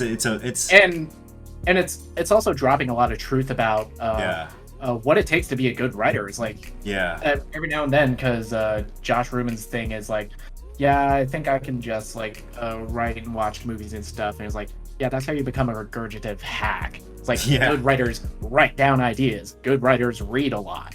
If you're a writer, if you're an actor, honestly, if you just want to see sort of some gems or some secrets behind what storytelling is at its core, watch this movie. I don't think you'll be disappointed. Yeah. Okay, so for me, my 5th film here is Sound of Metal. Another film we reviewed on a page that you all can check out, starring Riz Ahmed. Very nice story about a drummer from a metal band who's progressively going deaf. Very, very nice performance. Very, good story involving deaf community, what that feeling is like, acceptance, as well as, trying to find a new purpose in life, trying to find happiness, when tragic situations happen. Doesn't always have to be tragic, doesn't always have to be perceived as that. So very, very good story. Very well done. This is on Amazon Prime, that you all can check it out. Really good performance from Olivia Cook. Another situation where it was a very well written female character, love interest character, like we talked about with Amanda and Cobra Kai. But yeah, Another great situation here with a lesser movie would have made her like an enabler. Yeah. So very, very good film. Enjoyed it a lot. Chayse, what's your fifth film? So for me, I got Lupin the Third first. I know technically that it came out last year, but technically it didn't. At the same time, it came out. It released in the States in 2020. Yeah. So me, that counts. It's a 2020 film. And I had a lot of fun with it. I mean, like, being the residential weeb here, I had to put something.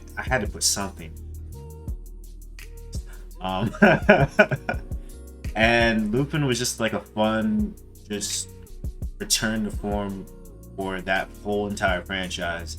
Like, brought me back to my childhood nostalgia. We actually reviewed it earlier. If you want our full thoughts, I think we reviewed it last week, right? Yes. Yeah. Wow. Relax. And yeah, it's just, if you're not already an anime fan, I definitely recommend it, because it's sort of like I compare it to, like, Indiana Jones, but like kind of like a little bit zanier or a little bit more comedic. It's a very like good like first step into anime. Yeah. Like I feel like the unique style it has and the sense of humor and how zany it is, that's like a good gateway into anime for your non-weeb friends. Yeah. And the animation style is just gorgeous, dude. It's like, yeah, and very different for Japan. It's like I feel like that's kind of like opened the door for CG animation in Japan, because for a while they were like strictly hand drawn, and Lupin the Third opened up the doors, because Ghibli, their next movie is CG. Okay, I have to check that out. Yeah. What Nick, about you? Okay, my number 5 is a movie we reviewed on this show, Promising Young Woman. Okay. Again, razor sharp script with amazing performances. For Emerald Fennell's feature debut, it's a lot of biting social commentary about like how society itself perceives the culture around sexual assault and how to like deal with trauma. And I honestly think it's a movie that most people need to see. Yeah. All right. And then my fourth film here is His House. His House was the film we also reviewed on this channel. Really like what I'm seeing from a lot of Black creators doing horror films and getting to tell different social perspectives in horror. And that's, like horror being a genre, and that's what kind of what genre films do. Horror, sci-fi, they tell a lot about, it's a perfect venue to talk about a lot of social conscious issues and things like that. So in His House, telling the story about these refugees coming to London and getting in this house, and kind of the horrors they experience, being in this house. It was very, very interesting. You can see it on Netflix, and I would highly recommend checking it out. Definitely haven't heard really a whole lot of people talking about it, a whole lot of people mention it. Definitely worth it, and definitely worth to basically see and to really experience a very, very good horror movie. Yeah, my favorite. I feel like that's one of the best horror movies of the year, and it's just so like different to see how these two refugees, all this supernatural stuff is happening around them, and it's like, motherfucker, y'all ain't shit compared to what we just came from. And I love like the fact that it's not only is it an African story, but it's like African behind supernatural. Don't normally, well, there's not too much that I've seen, unfortunately, African that is kind of being explored. Yeah, a lot of it's like I think it's the only example I can think of where they're pulling from like that culture's folklore for horror, at least in a Western production. Yeah.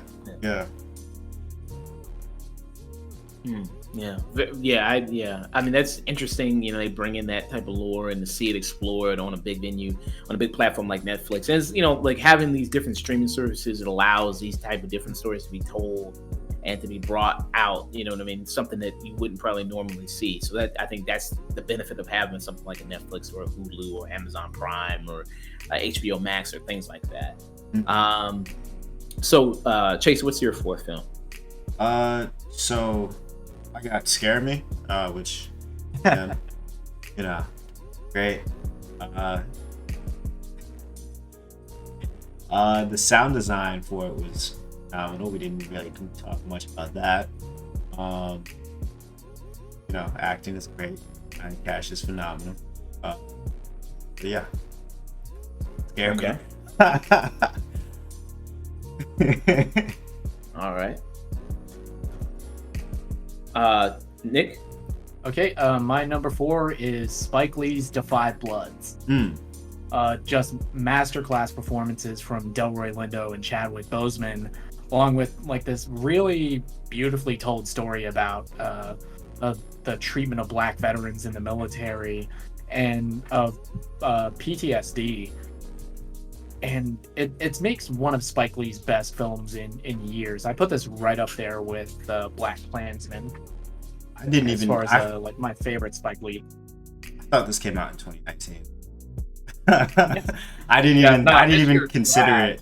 Yeah, that and what was it? I was watching what's his name, Moist Critical, and he was doing his favorite movies of the year, and like one of his favorite movies was 1917, which apparently dropped in 2020 and not last year. Yeah, it's technically a 2020 film. Yeah, because it like released it did its wide release in 2020.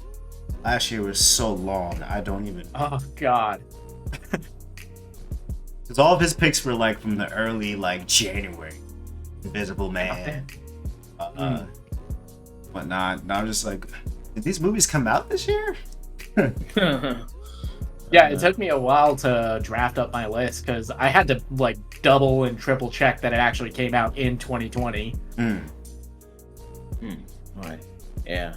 And since I didn't have a sixth, I'm gonna put Defy Blood. Okay. All right. All right. So, like, go ahead. I was just saying, I was just like going through my head, just like, all right, since Josh upped the ante, now I got to find a sixth movie. Is it gonna be Loving Monsters? Is it gonna be Enola Holmes? But I can't just say that randomly now because it's too far deep into the list. And neither of those movies are better than what I named earlier. But I'm just gonna steal the Five Bloods. All right. Okay, so moving on from that, we got to do number 3. For me, number 3 is Borat 2. Definitely, it's hard to follow up a phenomenon that was the first Borat, a movie that came out basically like 15 years ago, and to see it come back, still really funny. You know, Sacha Baron Cohen still does a very good job with the character. Really a lot of really good jokes here, really hard hitting, really a lot of good segments. You know, of course, everybody knows the infamous Rudy Giuliani scene at this point. And Rudy Giuliani tucking his shirt scene. Yeah. And the actress who played his daughter in this, I mean, she's the one thing that really makes this feel, something that's not just a copy of the first film again. I mean, their chemistry is great. Their comedic banter is great. Them just back and forth. Maria Balkova, she's really, really funny in this, really well done. And I enjoyed a lot of things. Definitely one of the funniest movies I've seen this year. And definitely something that I think most people probably have already checked out. You can watch it on Amazon Prime. If you haven't, I highly recommend it. Very, very funny film. Yeah, very, very timely commentary. Yeah. Right now. Yeah, and we reviewed it on the channel. If you want to check out our complete thoughts on it, about it, we also reviewed it on the channel as well. Chayse. So Five Bloods is gonna be my number 3. Okay. Like, it's, in my opinion, it's one of Spike's best, and one of Chadwick's best performances. I do have another movie I do kind of topped himself on. I'll pick up later. And wink, wink. So I'm gonna pass on to Nick. My number 3 is Lee Whannell's The Invisible Man. I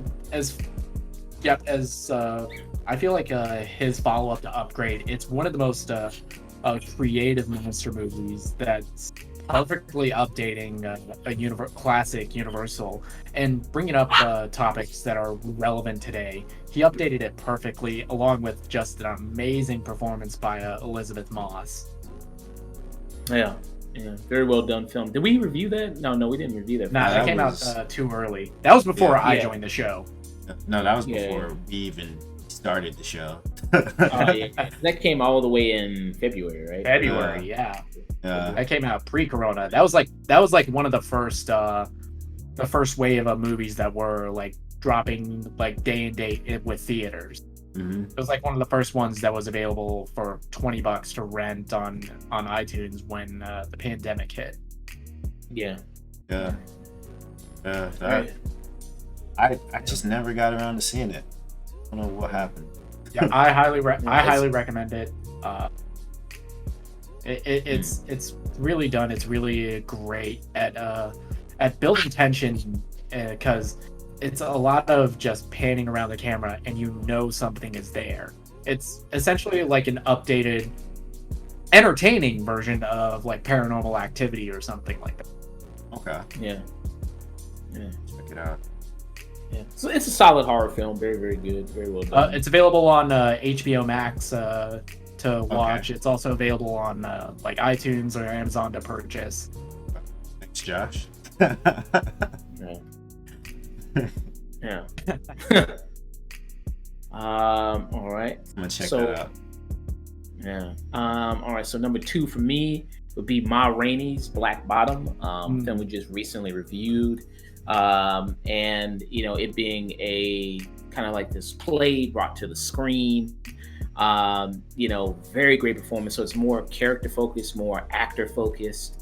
And I think wonderful performances from Chadwick Boseman. The range of emotion that he shows throughout the entire film is very, very impressive. Viola Davis, amazing performance from her as well. And you also see, music industry, especially what it's like during this time, because it's set in the 40s, correct? Set in the 40s. No, it's set in the 20s. 20s, yeah. 20s. The 20s, all the way in the 20s, and jazz. There's a lot of movies with black people in jazz this year. You know what I mean? like Sylvia's Love, Ma Rainey's Black Bottom, Soul. There's a lot of movies with black people in jazz this year. And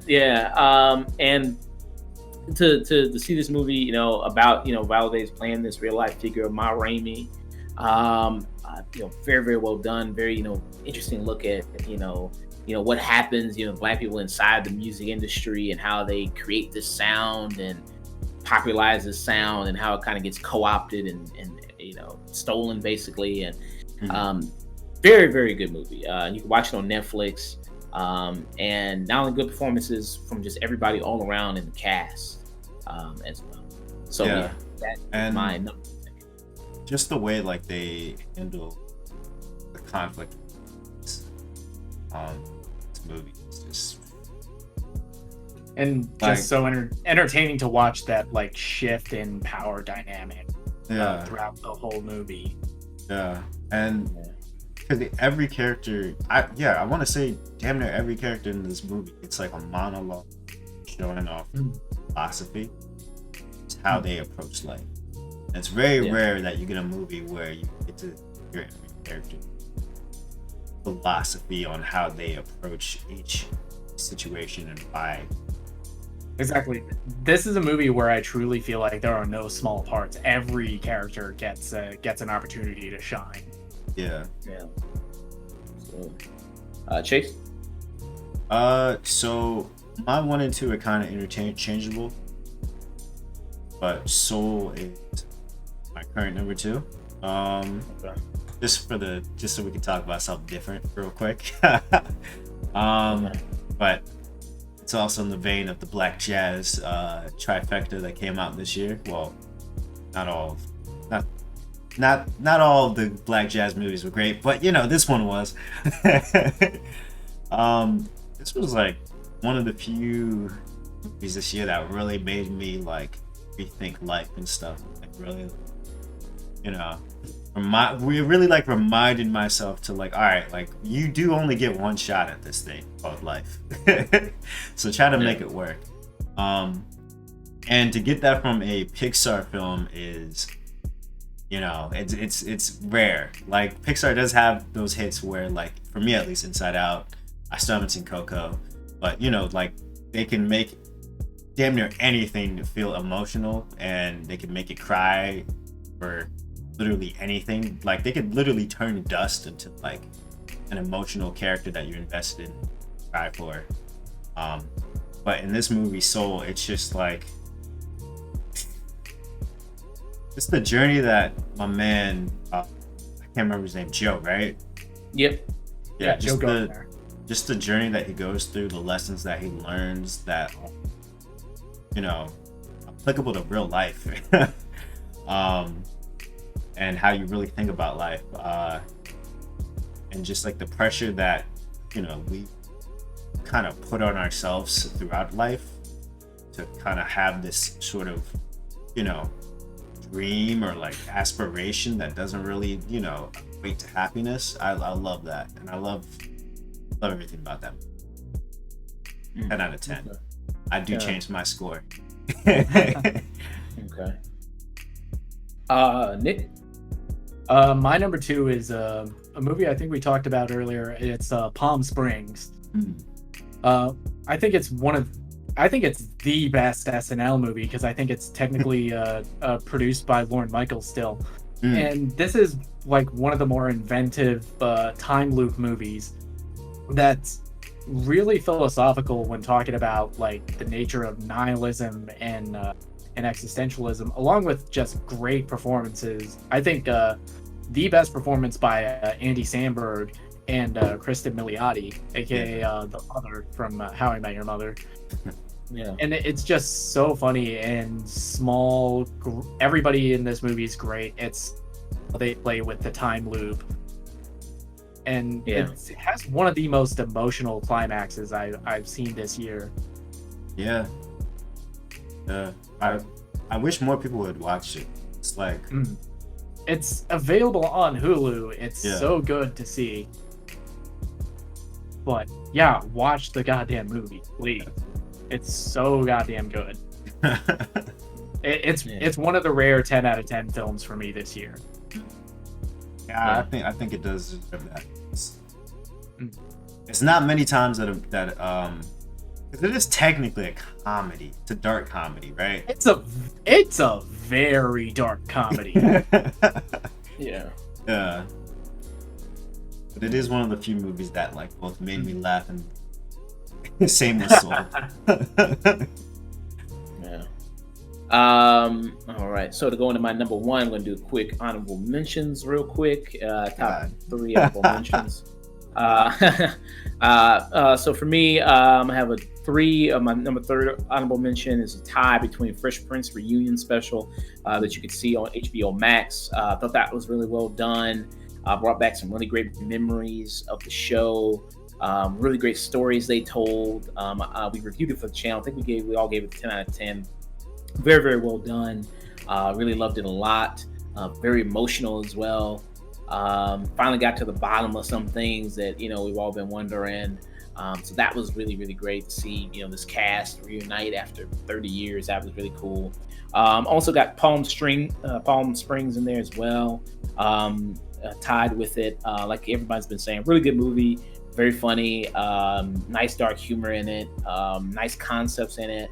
And, I think it'd probably be best going in cold, not knowing much about it. But what they do with it isn't just typical stories they typically do with these type of movies. You'll know what I'm talking about when you see it. I think they add a nice spin and twist to it that works very well. Also nice good side performance from J.K. Simmons, who did a very, very good job. J.K. Simmons, who is always a win. Yeah, very, very good as well. I forgot he was even in the movie, and his role is perfect. His role is phenomenal. You could see him channeling a Terrence Fletcher a lot. Yes. It was like the natural next step for his character from Whiplash. Yeah. If you had told me that they were in the same universe and that was just Fletcher, I would believe it. I really would. Yeah.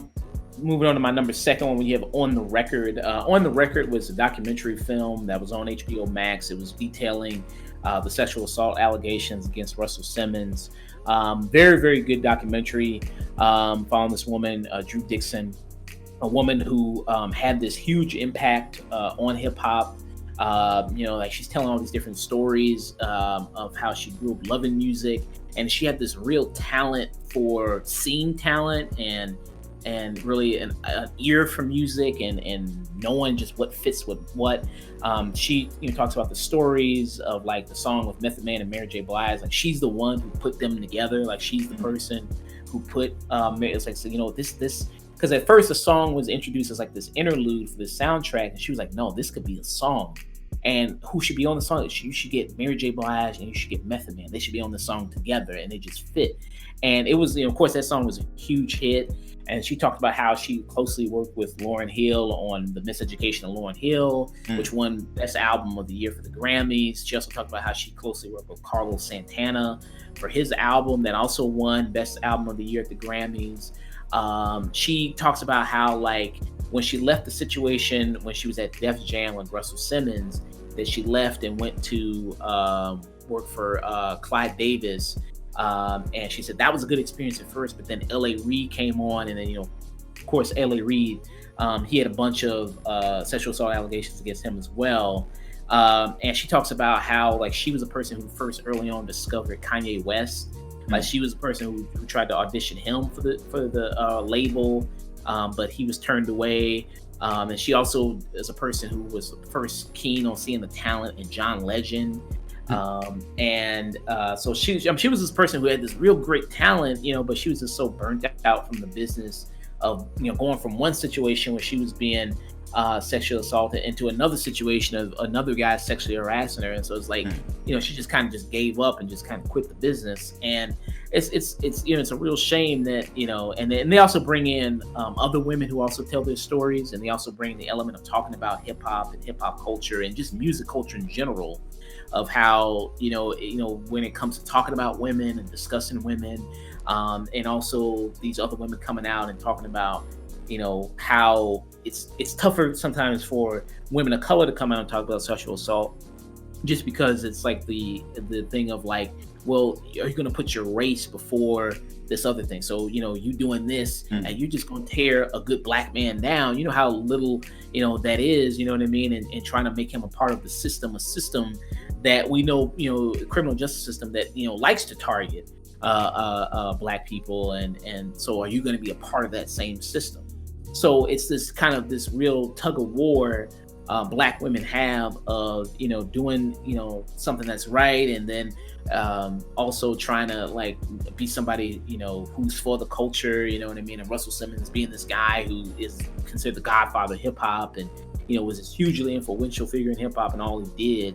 and it's like you trying to tear him down and ruin his image. You know what I mean? It's like, no, you fucked up. He's the one that fucked it up, not me. So very, very good documentary. I think very great watch as well. What's it called again?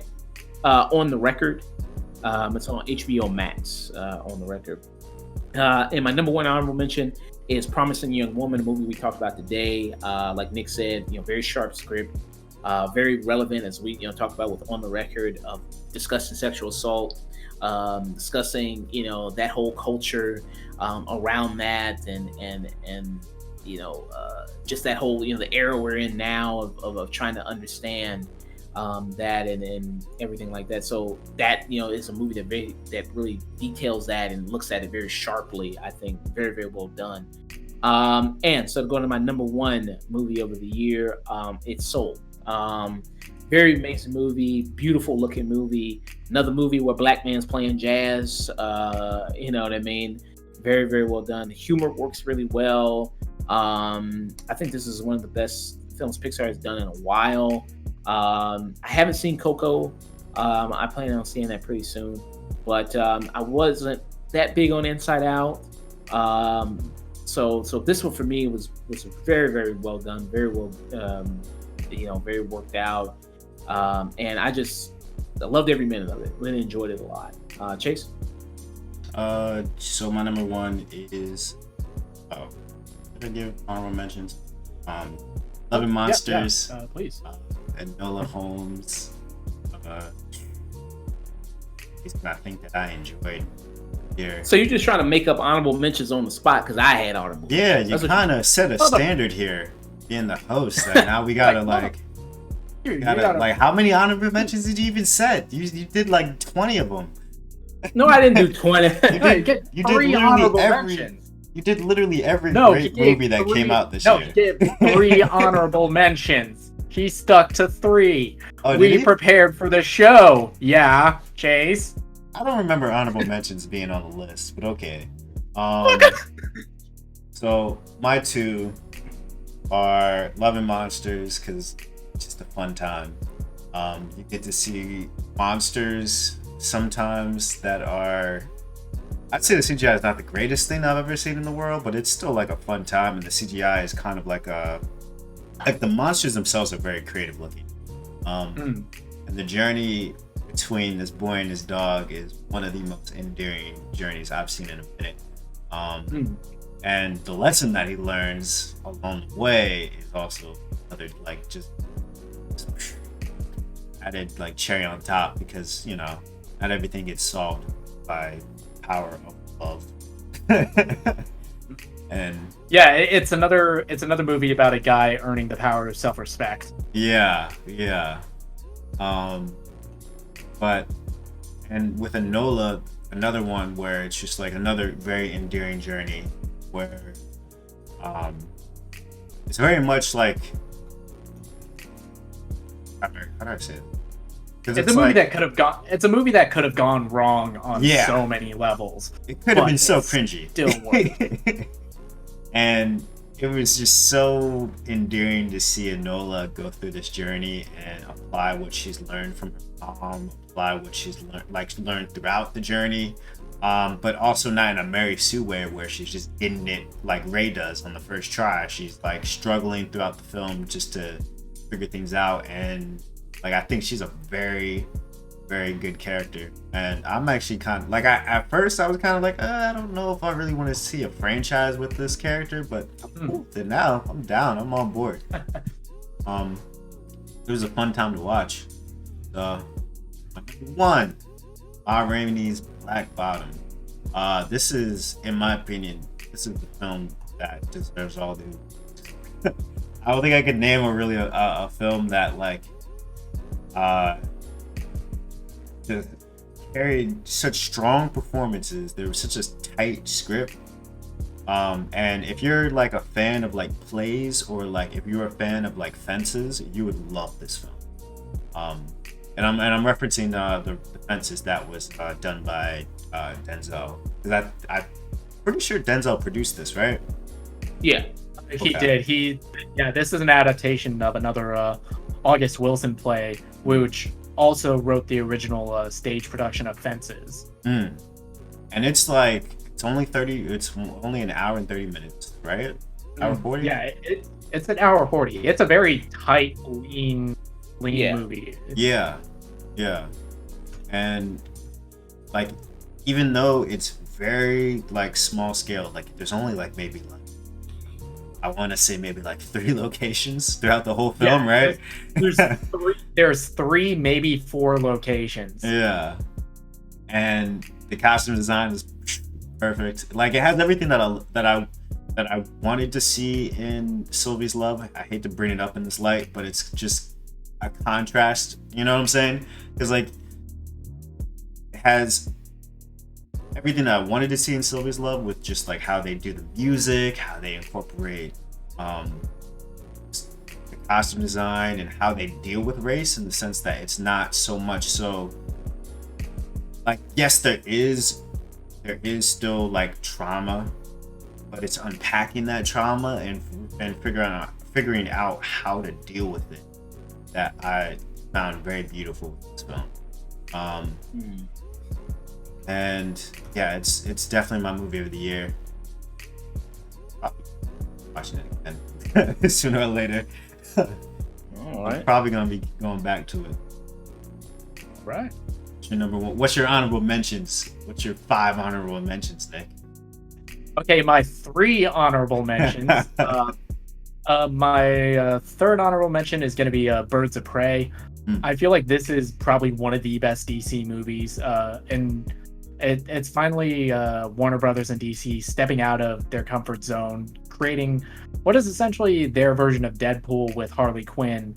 And I just love the performances of this movie. I love how alive Gotham is in this, and also Ewan McGregor chewing up scenery as this universe's take on Black Mask is so entertaining to watch.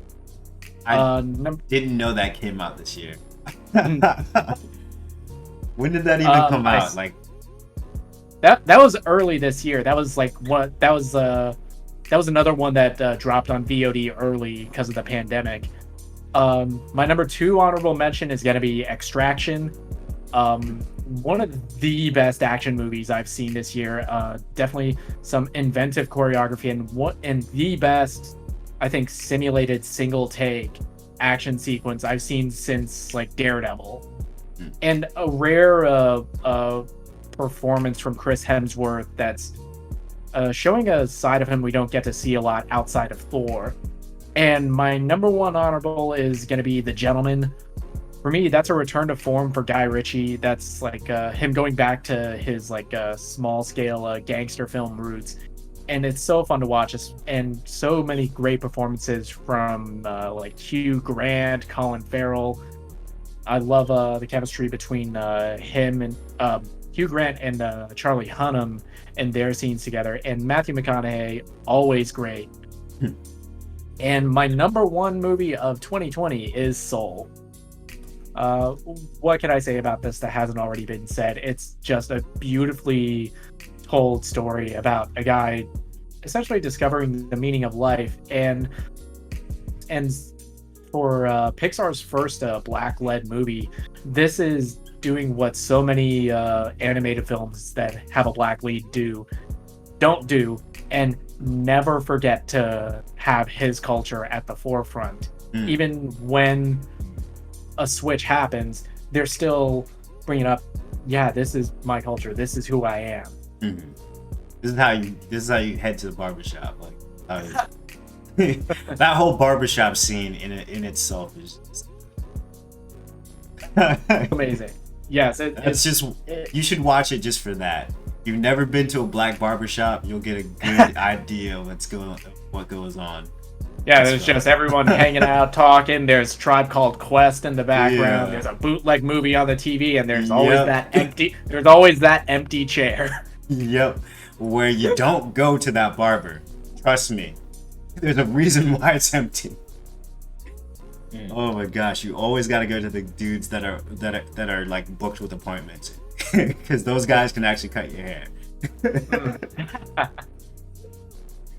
Yeah. And a movie that made me cry the first time I watched it, and has made me cry every time I revisited it since. Yeah. Very, very great film. Yeah. All right. There was really no big news came out except for just MF Doom passing. So rest in power to him. Legend in the hip hop scene. And one of the best rappers. Was definitely one of the best rappers out there. If anybody wants to check him out, recommend Food from him. That's a very great album. Doomsday. Operation Doomsday is very good. Mad Villainy with Madlib. That's also, I think, maybe one of his best projects ever. I think universally, Food and Mad Villainy are usually considered like one of his top projects that most people universally love. He also did a project just recently, like a couple of years ago, called Scarface meets Metalface, which was solid. I thought it was pretty good. Didn't blow me away particularly, but I thought it was still very, very good. Nice rhythm, nice beats, nice bars, very solid project. So if anybody is hearing about his passing, goes, well, who is this guy? Why do people care so much? Very great MC. Who came out with a lot of really great projects, really good at sampling, adding all this stuff. His persona being, MF Doom, Dr. Doom from the Marvel comics. So he would insert a lot of stuff from the Marvel cartoons and everything like that. A lot of beats and things like that, which was very, very dope. And everything like that. A dream project I always had for him would have been to score or at least just have some songs on Fantastic Four movie, but a good one. Well, a Fantastic Four movie's coming up, so yeah. So maybe it'll get to be on the soundtrack and everything like that. Yeah, maybe something like that. Could you imagine, dude, just like having Doom's voice rapping over as Dr. Doom's striding, taking over? Yeah. Oh my god, dude, that's that. Yeah. I know for him, but also just everybody that loved him. Yeah. If everybody was like a good song, Deep Fried Friends, that's like a good one when he samples Houdini's Friends. That's a really dope one. All Caps, that's another really great song if you want to get a taste of his style and what he did. All Caps is also really great. So yeah, very, very talented MC. Yeah, he died 2 months ago, and then just now his wife just now told people. So he died like in October. Which is honestly the most Doom thing to do, Yeah. To like had passed away months ago and then just now uncovered. Yeah, I mean that's just it's crazy. That's kind of just how he lived, He's always been like a mystery, Like he was. I feel like he's one of the few like celebrities that still kind of maintain that sort of mystique that that they have around them. Kind of like still had that underground feel, even though he was gaining in popularity, and a lot of people, more and more people still knew him. He still had that underground type feel about him, and MF is Metalface, Metalface Doom. So really, really, really sad news to really hear about that. Just kind of had to just end off the year, you know what I mean, shitty. So so all right, let's hear people. If you want to check us out, we are everywhere you can find podcasts: Spotify, Apple Podcasts, Anchor, all that stuff like that. We're also, of course, on YouTube. If you want to send us an email, we're at theafternoontune@gmail.com. If you want to contact us also on social media, we're on Instagram, The Afternoon Tune, Twitter, The Afternoon Tune, Facebook, The Afternoon Tune, just everything The Afternoon Tune. You'll be able to find us. Chayse, where do you want people to find you?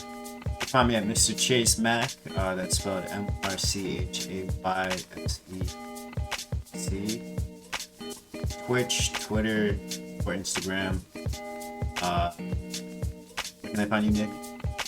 You can find me on Twitter and Instagram at Night and Day Nick. That's NIGHT, the letter NDAY, Nick. All right. So to all you people out there listening, hope you enjoyed listening to this. Hope you enjoyed seeing us. live, well, not live, but pre-recorded, but I hope you enjoyed that. Yeah, in See person. our faces and Nick's dog. Yeah. Nick's dog there. You can also check out Nick. You want to pump the dog's Instagram because he's got Instagram. You got to. Bubbles. BUB period BLES 0922. That's you can follow Bubbles. Yeah, you can follow the dog on Instagram if you want to. You know what I mean. Don't know if the dog's gonna follow back, but who knows. Gotta keep that follow ratio just tight. Yeah. I hope you all enjoyed your New Year's, enjoyed your holidays, made some good resolutions, all that fun stuff. Fuck 2020. Hope here's to a great 2021. Our first podcast of 2021. Hope to still be doing this throughout 2021, bring content to you all, hopefully evolve, change, get better, all that great stuff. So to all you people out there listening to this, whenever you're listening to this, don't forget to always stay tuned. We're gonna get it one of these days. It'll happen.